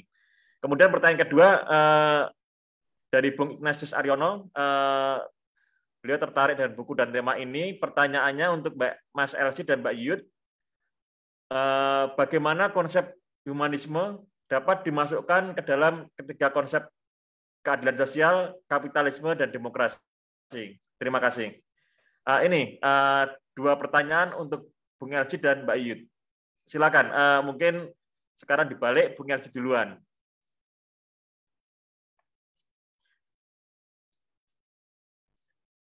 Sebenarnya ada 1 refleksi dari Cynthia Susilo, mungkin bisa dibaca di chat room. Silakan Bung Elsid untuk 2 pertanyaan tadi. Melawan kapitalisme ini memang penting sekali untuk melawan. Bagi saya mungkin ada di bab terakhir ya, mungkin ada di bab itu. Jadi masuk dalam kerangka partai tanpa melihat mengkritisi bagaimana berbagai sumber daya yang ada di Indonesia dikuasai dan kemudian membuat demokrasi pasar ini rusak ya. Jadi oligark kemudian bagaimana sih ada orang tiba-tiba kaya benar? Bagaimana sih kemudian mereka ini yang punya uang ini benar-benar dan teman-teman yang kemudian berusaha masuk kemudian juga masuk dalam suka miskin ya. Artinya ini juga karena orang yang main dalam roulette demokrasi sekarang itu kan harus punya chip ya. Nah, chipnya dari mana? Kalau tidak korupsi. Dan kita yang kaum pejalan kaki semua nih yang kerjanya berdiskusi kritis macam kita ini. Kira-kira bukan nyinyir, tapi kira-kira kalau mau masuk dalam kerangka politik pasar, demokrasi pasar semacam ini, kira bagaimana tantangannya? Tantangannya luar biasa besar. Jadi satu yang mungkin teman-teman sudah tempuh dengan jalur kepercayaan itu dengan kerja basis yang luar biasa, itu saya pikir penting sekali. Tapi yang tadi juga Mbak Ruth katakan bahwa komunitas versi komunitarian ya, karena kebanyakan orang itu melihat bahwa negara kemudian warga negara, sementara komunitas itu seringkali dilupakan. Tapi kita di Indonesia lain ya, itu masih sangat komunal, itu masih ada, walaupun tidak diakui, walaupun juga terserap dalam berbagai macam permainan politik ya. Itu satu hal yang lain lagi yang kita tidak bahas, cukup banyak. Dalam ruang demokrasi kita tidak melihat bagaimana demokrasi Indonesia dikooptasi, bagaimana yang muda, ganteng, kaya, yang cantik, kaya itu yang berkuasa, kemudian yang jelek-jelek mungkin ya, kalau dalam mungkin dalam politik kecantikan ya, dalam itu jadi pembahasan lain. Tapi itu kemudian yang tidak punya uang itu kemudian juga tidak punya suara di dalam demokrasi saat ini pasca reformasi. Ini kritik yang kalau di Indonesia, di NTT mungkin kalau indeks demokrasinya tinggi tapi indeks eksploitasinya tinggi, indeks ketidakadilan sosialnya tinggi, kemudian demokrasi itu ngapain sih? Orang bisa memilih tapi kemudian tetap juga tidak bisa kemudian mengubah sesuatu itu. Bagaimana ini sistem itu bisa diubah? Itu tantangan kita bersama. Tapi ya bagi saya memang lagi-lagi ketika masuk dalam situ dengan mudah berbagai hal itu bisa dijungkir balikan, misalnya dengan politik identitas, antara berbagai macam dengan etnisitas, dengan agama, macam-macam itu menjadi kalau di NTT dalam tempat kami semacam itu menjadi kontraproduktif ya untuk pembangunan platform bersama. Itu menjadi kelemahan kami. Jadi kalau berbicara soal melawan kapitalisme, itu tidak ada jawaban mudah. Bagi saya kontrol terhadap sumber daya itu harus kita kerjakan dengan sungguh-sungguh, dengan misalnya melihat bagaimana regulasi-regulasi itu memangkas tentang ide-ide keadilan sosial. Bicara soal keadilan sosial mungkin abstrak sekali, ini apa sih? Tapi kita makanya judulnya tidak keadilan sosial, tapi ketidakadilan sosial. Kita tahu mana yang tidak adil, jauh lebih pasti. Mungkin negatif dialektiknya bisa sampai ke situ, tapi kita bisa bicara bahwa di sini kita tahu ini tidak adil. Kita bisa bilang kalau keadilan sosial abstrak, tapi kita tahu ini tidak adil. Nah, kita bisa definisikan apa yang tidak adil. Mungkin dari sisi situ, mungkin proses penulisan masuk dari situ ya awal. Kemudian soal humanisme ya, yang kedua yang dari Mas Arianto itu, Bung Arianto, yang mungkin satu sisi mungkin kalau saya bahwa politik kewarganegaraan, bahwa janji proklamasi, janji bahwa negara ini untuk bahwa semua orang sama di mata hukum, walaupun kita tahu bahwa dalam implementasinya ya sama di bagian mana pada saat memilih tapi tidak untuk dipilih, misalnya semacam itu. Kemudian kita juga bisa melihat bahwa di titik mana kemudian usaha-usaha gerakan sosial itu kemudian tidak terlalu berbunyi untuk bahwa kita mampu melakukan kritik secara memadai, kemudian terjadi perubahan sosial. Kemudian hasil konkret itu seringkali terasa sangat jauh, membuat orang pesimis. Itu juga menjadi kesulitan tersendiri. Jadi mungkin di sisi ini menulis, merawat bahwa ada sesuatu di level konseptual yang mungkin kita kerjakan perlahan-lahan, ini bukan sesuatu yang mudah untuk mengatakan bahwa lawannya begini. Tetapi bagaimana menjaga kewarasan kita dalam tindakan kita, bahwa di tengah keterpurukan kita yang paling dahsyat sekalipun tidak mengambil garis bahwa kita ikut melakukan penindasan. Menurut saya itu penting. Bahwa kita tidak melakukan, kita tahu bahwa secara etika moral bahwa janji bahwa Soekarno bahwa kita tidak akan melakukan penindasan terhadap bangsa sendiri itu kita pegang teguh sebagai anak-anak muda. Bagi saya itu penting di sebelah situ. Artinya walaupun intelektual Indonesia berlomba-lomba menjadi komisaris atau apapun di dalam tubuh saat ini, asalkan tidak melupakan ingatan etika moral bernegara, bagi saya itu cukup. Tetapi ketika masuk dalam komisaris dan lain-lain, kemudian dan termasuk dari para dosen, aktivis dan macam-macam ya, itu menjadi sesuatu pertanyaan. Generasi macam apa yang sedang kita saksikan akan tumbuh berikut? Kalau kita sebagai ya teman-teman yang terlibat di tahun-tahun 90-an, tahun-tahun 70-an, mungkin yang lebih tua, mampu melakukan refleksi ke belakang, apa sih yang bisa kita bikin di tahun 2022 ini ketika orang-orang yang kita kritik itu sudah pada tiada, dan hanya ada kita-kita ini yang kemudian bisa berpikir, berbicara, dan bekerja. Bagi saya ini adalah pertanyaan untuk generasi kita. Bagaimana untuk melakukan ini secara bersama-sama, secara kolektif, menjadi pertanyaan kolektif saat ini. Apakah kita akan masuk jebakan perang dingin? Apakah kita mau diadu domba lagi? Apakah kita mau meniru wajah kolonialisme yang dulu dengan ganti kulit, dengan jargon yang berubah, atau apa? Memang ini tidak ada jawaban yang mudah. Terima kasih untuk Mbak Cynthia yang sudah memberikan catatan kritis. Kita berharap bahwa reedukasi itu bisa dilakukan bukan cuma di media, di kampus-kampus. Jadi bacaan-bacaan kritis itu dibacakan lagi, sehingga orang tidak dininabobokan bahwa kalau kuliah setelah punya kerja bisa gajian, kemudian sudah jadilah konsumer yang baik hati. Tapi orang-orang yang di luar sana yang kalau kita membeli saham di pasar saham, kita tidak peduli nasib mereka. Kita tidak peduli soal orang-orang yang tanahnya diambil selama harga saham kita melejit misalnya. Nah, refleksi kritis itu harus muncul menurut saya di kalangan kaum menengah atas ya, di Jakarta, di kota-kota besar maupun di berbagai tempat di Indonesia yang sudah mengenal financial capitalism yang lebih kuat itu. Yang pertanyaan-pertanyaan mendasar semacam itu, yang ketiga saya tidak akan jawab, mungkin memberikan ruang untuk teman-teman untuk mencari sendiri, karena perbedaan ideologi semacam itu bisa dicari di bacaan-bacaan. Terima kasih. Terima kasih, Bung Ersyid. Kalau ini tentang bagaimana konsep humanisme dapat dimasukkan di dalam tiga konsep tadi ya, keadilan, kapitalisme, dan demokrasi tadi, mau direspon ya, Pak? Iya, ya itu mungkin harus ditulis dengan lebih lengkap ya, Bung Arianto.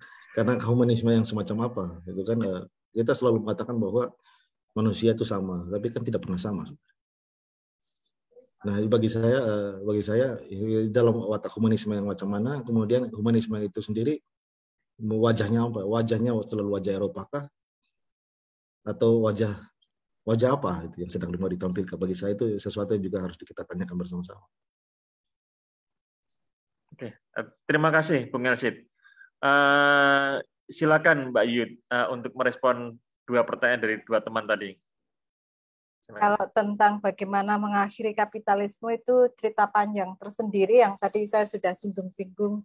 Kita banyak gagal sebagai, bahkan Indonesia pun gagal melawan imperialisme, sesudah kolonialisme, imperialisme kita juga gagal. Kita tahu bahwa tahun 50-an, tahun 60-an itu masih ada gerakan rakyat untuk melawan imperialisme, tapi 65 semua dihancurkan. Jadi apa harapan kita kemudian? Sampai kemudian 98 dan sebagainya. Kita masih ada gerakan-gerakan kecil, tetapi sekarang semua hancur. Maka kalau saya sekarang tidak gede-gede, bukan mengakhiri, tetapi menggerogoti atau memberikan tandingan kecil. Tadi politik pengetahuan tadi adalah salah satu taktik. Taktik yang lain ya tidak bisa lepas dari kita harus berorganisasi, mengorganisasi kelas rakyat pekerja itu sendiri menjadi penting. Mau petani, mau buruh migran, mau buruh apa saja, itu juga menjadi penting. Bahkan menurut saya dosen-dosen juga, kita pernah eksperimen bagaimana membuat serikat dosen ya. Walaupun itu penuh kegagalan, tapi oke. Menurut saya itu dulu sebelum terkonsolidasi untuk kita bisa mengatakan bahwa gerakan ini akan mengakhiri. Tetapi persiapan-persiapan itu, politik pengetahuan, berorganisasi itu menurut saya menjadi satu kata kunci untuk menuju ke sana. Yang penting menuju kesadarannya dulu. Itu satu. Jadi saya nggak bisa menjawab secara utuh. Yang kedua, soal humanisme. Humanisme ini, kapitalisme juga menggunakan humanisme ya. Jadi saya kira semua ideologi itu juga menggunakan humanisme. Marxisme itu juga menggunakan humanisme. Cuman bedanya kemudian kalau kapitalisme ini kan banyak didukung oleh gagasan-gagasan libertarian yang sangat individu, atau juga liberal. Liberal di sini masih percaya negara, kalau libertarian sama sekali tidak. Tetapi secara umum konsep humanismenya itu kan konsep tentang kebebasan manusia sebagai individu. Kalau Anda baca seluruh tulisan-tulisan para filsuf humanis ya, setidaknya abad 16, abad 17 ya, bahkan Locke atau Rousseau atau siapa, banyak sampai ke sini, itu ide-ide humanismenya itu adalah ide-ide, Rousseau enggak ya, ide-idenya humanisme ini adalah ide-ide bagaimana kebebasan, inti itu kebebasan manusia sebagai individu itu dihargai atau dihormati. Nah, tetapi yang menarik dalam tradisi Marxis juga ada humanisme, tetapi berbeda. Kalau tadi kebebasan individu itu harus dihormati, tetapi di dalam tradisi Marxis penjelasannya begini, bahwa humanisme itu penting di dalam Marxisme. Karena apa? Karena ketika manusia berhubungan dengan alam, ini kan manusia tidak bisa mengkonsumsi langsung kepada alam, nggak seperti binatang. Tetapi semuanya dilakukan melalui kerja. Maka apa yang disebut kerja itu sesuatu yang tidak terelakkan atau hakikat banget bagi manusia. Nah, ketika kerja membutuhkan tenaga kerja, maka tenaga kerja dan kerja itu bersifat alami. Ini menurut Marx ya, bersifat alami. Dan aspek humanismenya manusia adalah ketika dia mampu mengaktualisasikan dirinya dalam bentuk kerja. Aspek humanismenya di situ, karena tadi kerja adalah sarana manusia untuk berhubungan dengan alam. Nah, jadi kalau manusia itu menjadi aspek humanismenya adalah kebebasan manusia untuk mengaktualisasikan dirinya dalam bekerja atau menjadi tenaga kerja. Di situ aspek humanisme. Tapi problemnya justru persis kerja dan tenaga kerja ini kan yang kemudian dieksploitasi oleh kapitalisme dan seluruhnya menjadi komoditas. Maka kemudian kalau itu dikaitkan dengan keadilan sosial, kalau versi dalam tradisi Marxis adalah bagaimana keadilan sosial ini adalah bagaimana mengembalikan, pertama adalah manusia itu dapat kembali mengaktualisasikan kerjanya secara bebas. Bukan di dalam konteks sebagai komoditas, tapi dalam kebebasannya. Itu, supaya dia tidak teralienasi dan lain-lain. Keadilan sosialnya di situ sebenarnya. Dan untuk itu memang membutuhkan satu pembongkaran sebuah struktur dari kapitalisme itu sendiri ya, agar yang namanya rakyat pekerja atau manusia ini dapat mengaktualisasikan kerjanya, mengaktualisasikan dirinya dalam bentuk kerja dan tenaga kerjanya secara bebas. Justru persis itu yang tidak terjadi di era kapitalisme, karena eksploitasinya ada di situ. Jadi keadilan sosial, humanisme di dalam keadilan sosial konteksnya seperti itu. Tetapi kalau di dalam arti dalam arti liberal itu kan tidak. Humanisme di situ adalah bagaimana penghormatan terhadap individu. Dalam beberapa hal hak asasi manusia kadang-kadang diwarnai oleh paham-paham libertarian. Tapi kadang-kadang juga tergantung siapa yang menggunakan. Ada isian komunitariannya. Sekarang tergantung siapa yang menggunakan itu semua. Jadi menurut saya hak asasi manusia dengan seluruh instrumennya ini seperti juga pasar bebas, tergantung bagaimana Anda merumuskan tentang humanisme itu. Tetapi humanisme seperti yang dikatakan, termasuk humanisme yang dikatakan Marx kan sekarang juga menjadi oleh ILO coba disusun menjadi mekanisme atau instrumen perlindungan bagi buruh ya. Ya, paling tidak seperti itu gitu ya. Walaupun itu tidak menjawab secara keseluruhan yang dimaksud dengan humanisme oleh Marx berkaitan dengan keadilan sosial. Tapi seandainya ILO itu pun dapat dijalankan secara utuh, mungkin yang namanya keadilan sosial itu setidaknya ada sosoknya ya. Belum eksis, tetapi sebenarnya ada sosoknya. Itu komentar saya yang saya kira itu ya. Apalagi tadi. Nah, demokrasi itu kan menurut saya demokrasi ini kan juga kalau dikaitkan dengan humanisme atau apa atau keadilan sosial, demokrasi ini kan satu iklim ya, satu keadaan saja untuk menciptakan bahwa kebebasan itu terjamin di dalam suatu negara, di dalam relasi-relasi sebagai warga negara. Saya pikir ide tentang keadilan sosial itu lebih fundamental daripada demokrasi. Apalagi demokrasi sekarang ini demokrasi pasar ya, demokrasi elektoral ini kan udah sangat neoliberal dalam arti politik demokrasi ini kan politik kompetisi gitu ya. Itu kan seperti kita di pasar. Demokrasi lebih rapuh ya untuk menjadi alat bagi kapitalisme untuk eksploitatif dalam relasi negara dan warga negaranya. Tetapi menurut saya yang fundamental justru konsep tentang keadilan sosial ini. Dan persis demokrasi yang sekarang ada di Indonesia tidak mampu menjangkau atau mewujudkan keadilan sosial. Saya nggak akan bicara partai, itu jauh banget ya. Dalam demokrasi kan partai politik kemudian menjadi satu unsur, elemen, aparatus ya. Nah, tapi mana partai yang bicara tentang keadilan sosial juga tidak ada. Tadi sudah disinggung oleh Mas Erjit.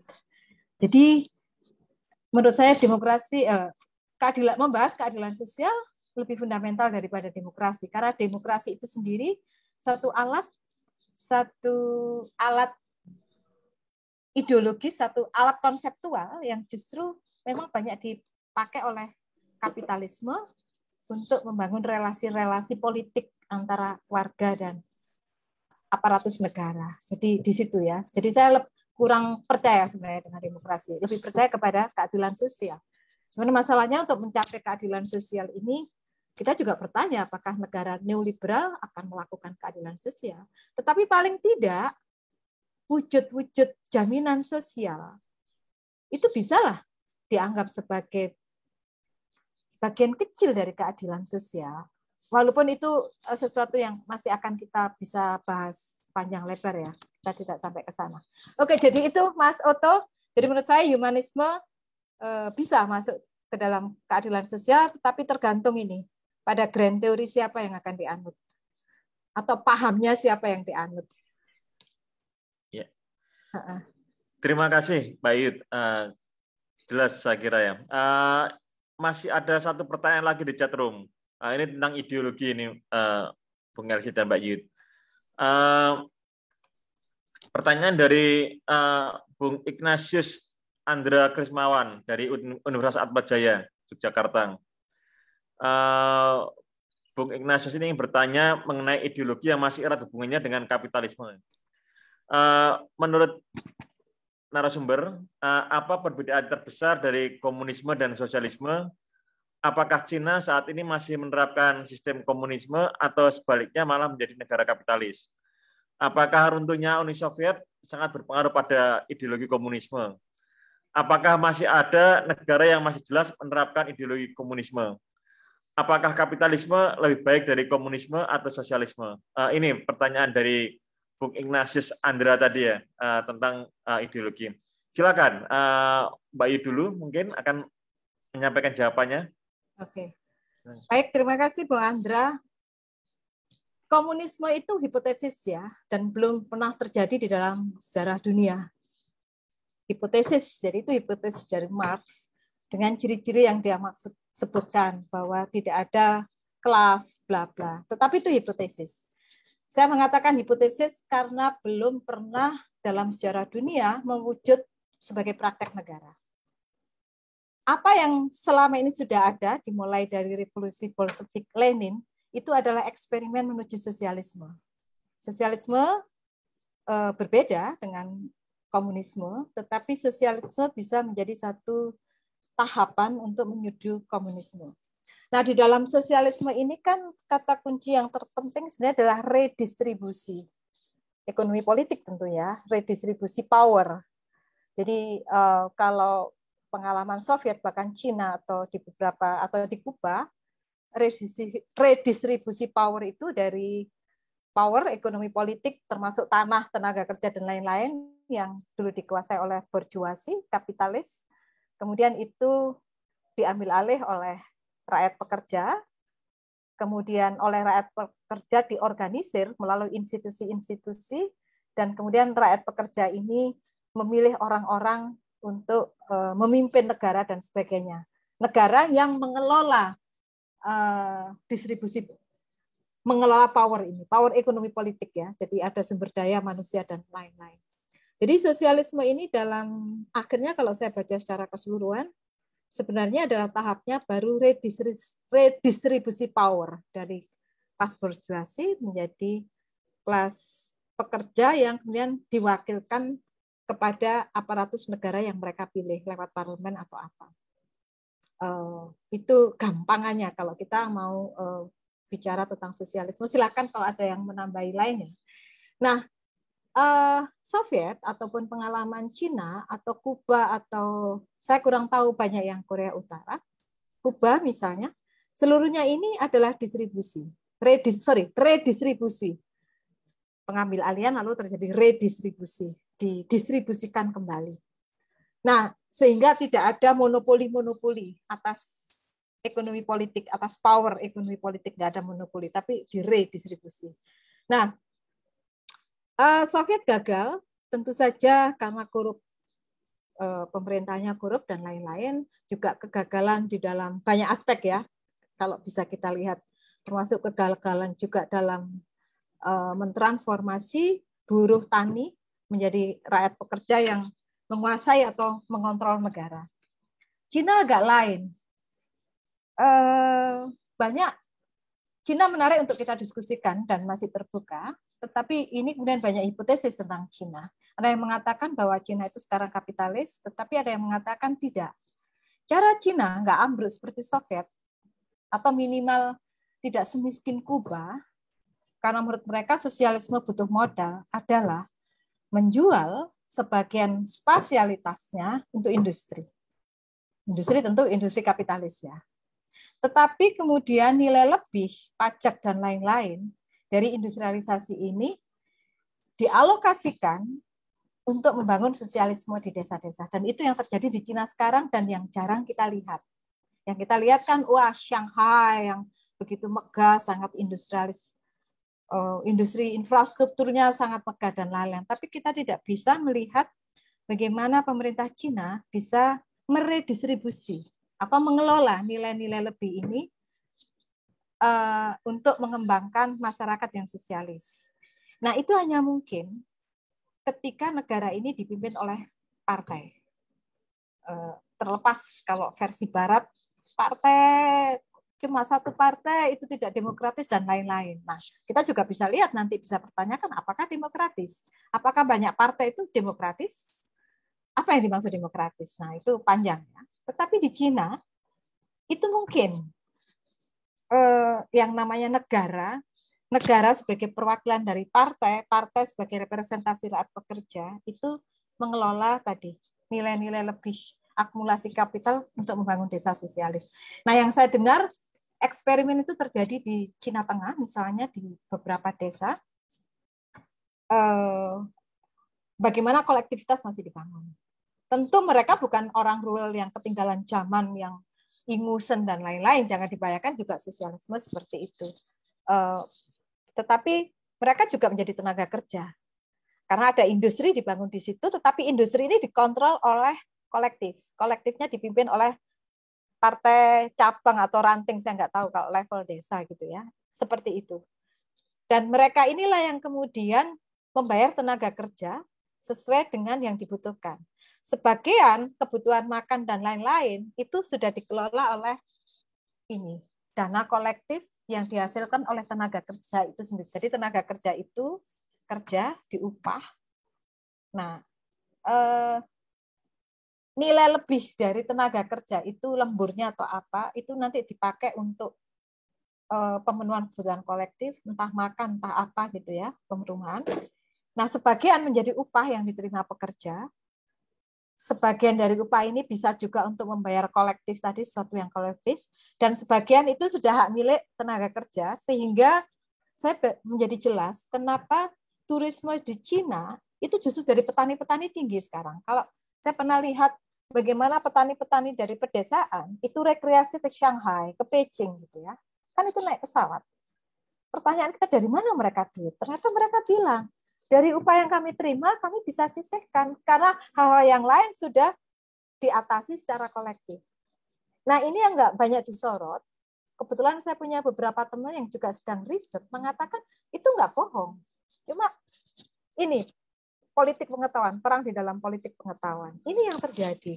Nah, kawan saya kebetulan dia meriset ke sana, terjun, dan melihat eksperimen sosialisme ini masih ada. Nah, jadi ini menarik pemikiran dari Deng Xiaoping, karena nggak mau Cina ambruk, waktu itu sangat miskin, dijajah oleh sekian negara. Bagaimana cara keluar? Keluarnya tadi, menjual sebagian tanahnya untuk industrialisasi. Jadi, dalam hipotesis ini mengatakan tidak benar. Cina adalah kapitalis, apalagi imperialis, karena Cina ketika ekspansi kapital, dia tidak disertai dengan cara kayak mencekik ya, kayak Amerika atau yang lain. Bunganya tidak tinggi dan itu longgar bla bla. Ini bisa macam-macam. Itu satu. Yang lain adalah Cina dalam ekspansi imperialisme tidak pakai militer. Tidak ada, makanya tidak disebut Cina itu imperialis.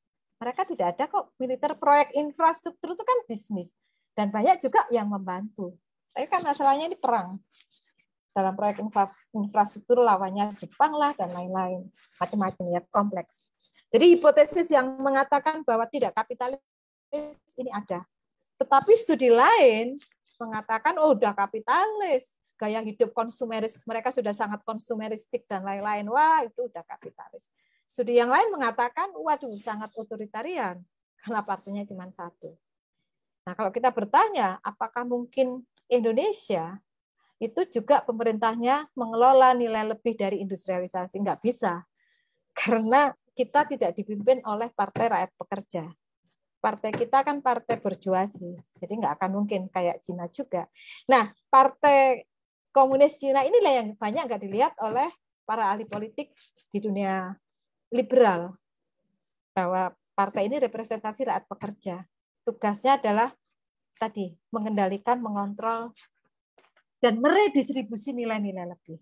Jadi menurut saya pengalaman Cina itu masih pengalaman membangun sosialisme, dan itu dalam fluktuasi gagal berhasil. Itu sih catatan saya. Kalau apakah kapitalisme lebih baik dari sosialisme, saya pikir Anda harus pahami dulu logika kapitalis. Ketika logika kapitalis diciptakan memang untuk akumulasi kapital dan caranya eksploitatif, maka di mana lebih baiknya? Kalau menurut saya ya, lebih baiknya di mana? Ya seperti itu. Jadi tidak semua. Jadi kita nggak bisa membandingkan mana yang lebih baik, kapitalisme atau komunisme atau sosialisme. Nggak begitu pertanyaannya. Kapitalisme itu memang ideologi yang eksploitatif. Sementara sosialisme bermaksud melawan eksploitasi itu. Tetapi sosialisme itu dalam praktek selalu digagalkan. Itu aja yang terjadi. Itu Mas catatan saya, Mas Oto. Terima kasih Mbak Yud. Silakan Bung Elsit untuk merespon pertanyaan tadi soal ideologi tadi.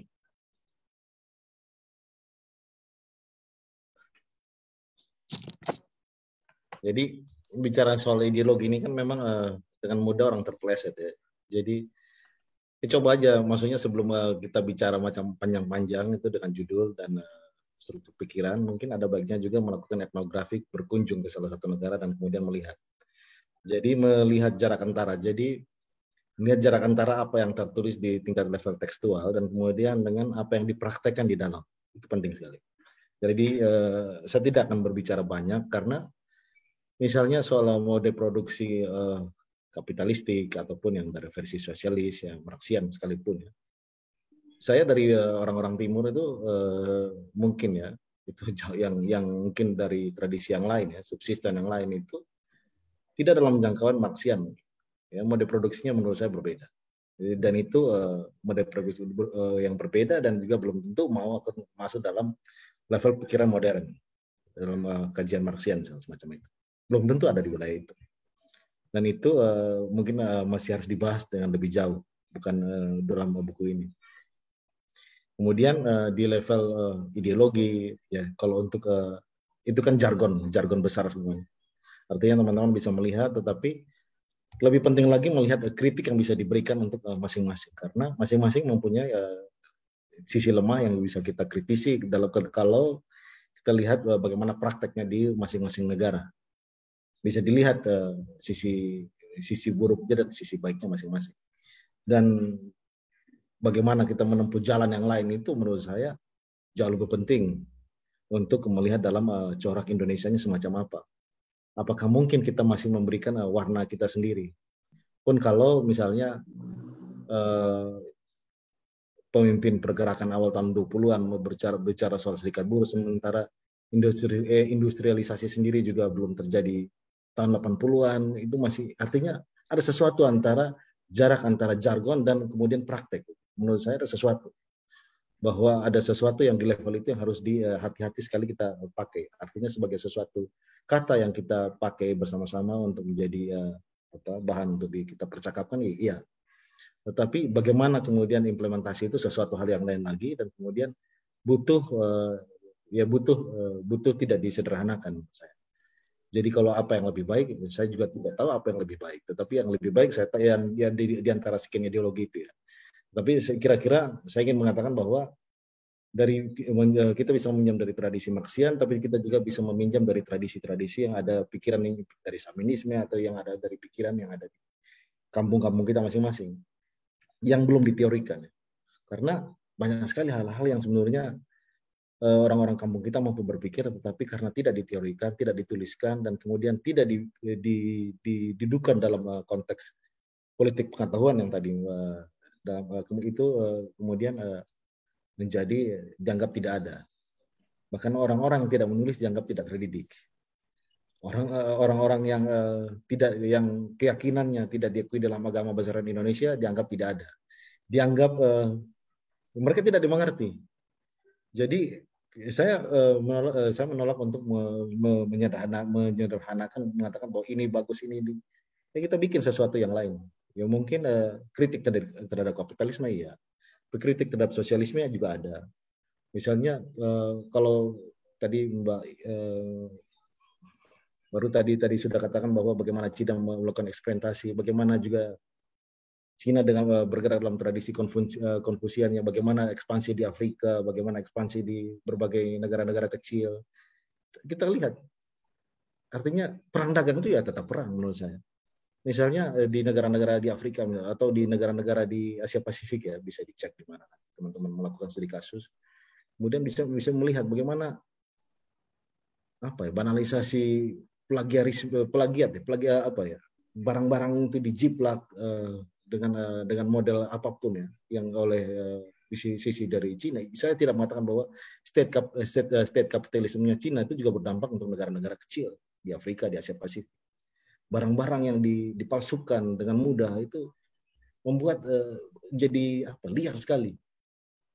Artinya tidak ada yang ideal-ideal menurut saya. Artinya berkaca bahwa Cina begini bagus, Kuba bagus, atau yang negara yang atau Singapura, ada juga yang pergi ke Singapura bagus dengan model autokrasinya, apakah itu lebih bagus dengan teman-teman bisa lihat, merasa nyaman. Bagi saya Indonesia ini dengan eksperimentasi yang lain-lain dengan keburukannya masing-masing, saya masih merasa jauh lebih nyaman tinggal di dalam Indonesia. Bagi saya, dengan hal-hal yang mungkin belum kita sempat teorikan, bahwa perubahan sosial itu juga terjadi bukan karena teori siapa-siapa, tapi karena pertumbukan dari berbagai elemen-elemen, dan kita kemudian yang tidak sempat dipetakan oleh kita orang-orang yang menulis itu, dan juga dengan yang mencatat itu terjadi luar biasa di berbagai lokasi di Indonesia. Masih banyak yang mungkin perlu kita tulis, kita catat, kemudian ya bersama-sama kita definisikan kira-kira apa yang kurang pas. Dan model sosial demokrat yang sempat di keadilan sosial versi para pendiri bangsa di bagian awal misalnya, itu juga menjadi penting untuk kita lihat. Bagaimana perdebatan Soekarno dan Hatta di bagian awal, kemudian kita juga melihat bahwa di fase tahun 2020 apa yang keduanya perdebatkan itu sama-sama kalah, dalam posisi kalah. Dan dalam hal yang lebih penting saya tanyakan bahwa yang menurut saya negara itu sekarang tuh fungsinya apa sih sekarang? Kalau tidak bisa mampu membela, memproteksi orang-orang kecil. Artinya kalau bisa dikritik dengan kajian kelas, tapi sederhana ya, secara yang logika sederhana saja. Jika orang-orang kecil tidak mampu melindungi, kemudian apa bedanya kita dengan para kolonial zaman kulit putih dulu? Apa sih bedanya? Menurut saya itu jauh lebih menarik daripada bicara soal ideologi-ideologi. Mungkin dari saya begitu. Terima kasih Bung Elsit. Waktu kita ini sudah jam 6 sore. Waktu diskusi kita sudah habis. Untuk pertanyaan juga sudah dari chat room. Sebelum Oto, saya nambah dikit boleh nggak? Nah, justru malah saya ingin beri kesempatan kepada para narasumber untuk menyampaikan catatan penutup lah, kira-kira begitu. Kalau mau menambah, silakan juga Mbak Yud. Jadi menambah dan catatan penutup dari Mbak Yud. Silakan, mungkin mulai dari Mbak Yud dulu. Oke. Jadi kembali kepada apa yang dimaksud dengan keadilan sosial ini, saya akhirnya melihat yang terpenting yang harus dilakukan kalau kita masih percaya ada negara adalah redistribusi ekonomi politik ya ke orang-orang yang marginal. Ini sorry kalau saya pakai teori feminis dari Nancy Fraser. Jadi yang harus dilakukan oleh sebuah negara atau penyelenggara negara sebenarnya adalah negara harus menjadi fasilitator untuk redistribusi ekonomi politik. Nah, ekonomi politik ini kan macam-macam ya. Tidak ya mungkin sumber daya alam atau apa hal yang lainnya yang berkaitan dengan yang menyangkut hajat hidup orang banyak. Nah, ini kan yang tidak terjadi sebenarnya. Dan ini selalu yang menjadi eksperimen di dalam seluruh proyek Indonesia dan belum terlaksana dengan baik. Kalaulah ada redistribusi itu tampaknya kecil-kecil. Misalnya coba kalau yang sekarang ini redistribusi, apakah jaminan sosial itu bentuk redistribusi misalnya? Tetapi kalau kita cek, bisa iya. Tetapi kalau kita cek jaminan sosial yang ada di Indonesia sekarang ini, mau BPJS kayak mau kartu KIP atau apa dan lain-lain, ini kan skemanya skema iuran. Padahal jaminan sosial yang diidamkan yang untuk redistribusi ekonomi politik adalah jaminan sosial yang tidak iuran, yang diambil dari pajak progresif. Nah, itu kan tidak terjadi. Kita nggak tahu masa depan kita, masa tua kita nggak punya jaminan pensiun kecuali PNS dan lain-lain. Jadi yang kayaknya paling sederhana, tetapi di depan mata sesungguhnya bentuk keadilan sosial yang harus dilakukan Indonesia ini adalah jaminan sosial. Tapi bukan jaminan sosial dalam arti bisnis, kayak BPJS itu kan bisnis. Karena kita membayar iuran, bukan itu. Nah, ini yang sampai sekarang harus kita dorong. Dan kita masih susah. Kemarin aja kita coba angkat jaminan sosial hari tua untuk buruh. Ini kan berat. Untuk ngangkat ini berat. Dan teman-teman buruh sudah kelelahan. Kemudian bagaimana juga di masyarakat, komunitas adat, dan lain-lain. Waktu saya riset mereka, tidak ada yang mereka itu mendapat bansos atau KIP atau kartu apa. Artinya itu sangat tidak merata juga. Jadi selama-lamanya iman deh dalam catatan saya kalau bicara tentang keadilan sosial, wujudkan dalam bentuk jaminan sosial. Dan itu harus dikelola negara. Harus resmi. Nah, partai-partai, kawan-kawan yang mungkin di sini misalnya ada yang di partai politik, bisa nggak mendorong penyelenggara negara ke arah membangun, menciptakan, menyusun satu gagasan jaminan sosial transformatif yang tidak iur. Itu aja, Mas Oto, catatan saya. Terima kasih. Terima kasih, Mbak Yud. Selanjutnya, Bung Elsit, silakan menyampaikan closing statement atau pernyataan atau catatan penutupnya. Silakan. Ya, saya mungkin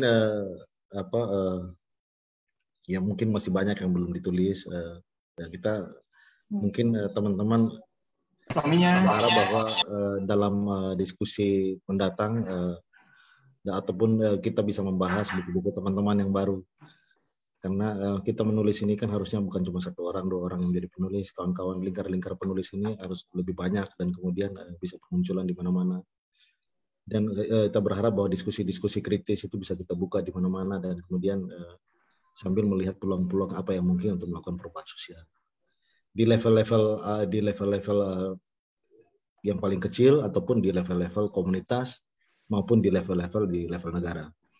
Segala daya upaya wajib kita lakukan selama kita masih hidup sebagai tanggung jawab generasi menurut saya.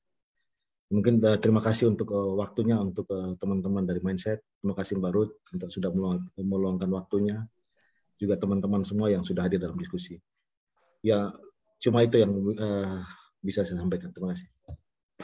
Terima kasih, Bung Elsit. Kalau bicara soal keadilan sosial tadi ya, kalau saya boleh menarik ada titik samanya ini, bahwa sebagai sebuah tujuan untuk mencapai keadilan sosial, meskipun pesimis ya, tapi peran negara itu sangat penting. Kalau Bung Elsit menyampaikan bahwa negara itu seharusnya bisa menjembatani ketimpangan yang terjadi. Sementara Mbak Yuyut tadi meski pesimis ya karena negara di bawah rezim neolib, tapi kalau misalkan negara itu bisa melakukan redistribusi power, misalkan dengan program-program jaminan sosial yang tanpa iuran, itu bisa diandalkan. Cuma bisa menjadi bahan refleksi bersama bagi kita semua sebelum menutup acara ini, bagaimana cara atau usaha kita atau strategi kita agar negara dapat melakukan itu semua. Negara dapat menjembatani ketimpangan atau negara dapat mengeluarkan kebijakan-kebijakan semacam jaminan sosial yang bukan iuran tapi berdasarkan pada anggaran negara. Nah, ini satu persoalan yang mungkin bisa menjadi bahan diskusi selanjutnya. Diskusi saya tutup, selanjutnya waktu saya serahkan kembali kepada Pak Alu. Silakan Pak Alu sebagai host. Ya, terima kasih Uto. Pertama terima kasih untuk Bung Elsit dan Mbak Ruth yang sudah berbagi waktu, dan saya kira memang apa tadi yang Elsit sampaikan itu bahwa kita harus terus bicara tentang hal ini tanpa harus terjebak pada istilah-istilah tertentu ideologis gitu, karena setidaknya membuka fakta yang ada. Nah, yang mungkin kalau karena saya dari sekolah juga ya, kadang yang apa yang diingatkan Mbak Ruth tadi memang penting. Jadi sebaiknya memang hal seperti ini dibicarakan di bangku gitu ya, tidak lalu kita nggak harus mencari ruang-ruang di luar. Nah, celakanya memang pengalaman gitu ya, memang tampak sulit untuk membawa isu ini di depan. Ya. Jadi padahal beberapa buku ekonomi sekarang pun yang saya pakai itu bab 1 itu inequality ya, tapi tampaknya buku semacam itu tidak menarik gitu ya. Padahal itu fakta yang harusnya dibuka dulu. Jadi kadang saya lalu kalau karena background saya ekonomi, itu kita ini perlu belajar ilmu ekonomi atau perlu belajar soal ekonomi. Beda saya kira.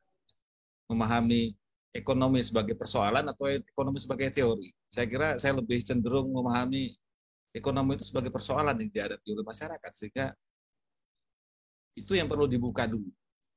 Nah, mungkin nanti di kesempatan-kesempatan berikutnya kita punya kesempatan lagi yang kita bisa coba tengok kembali.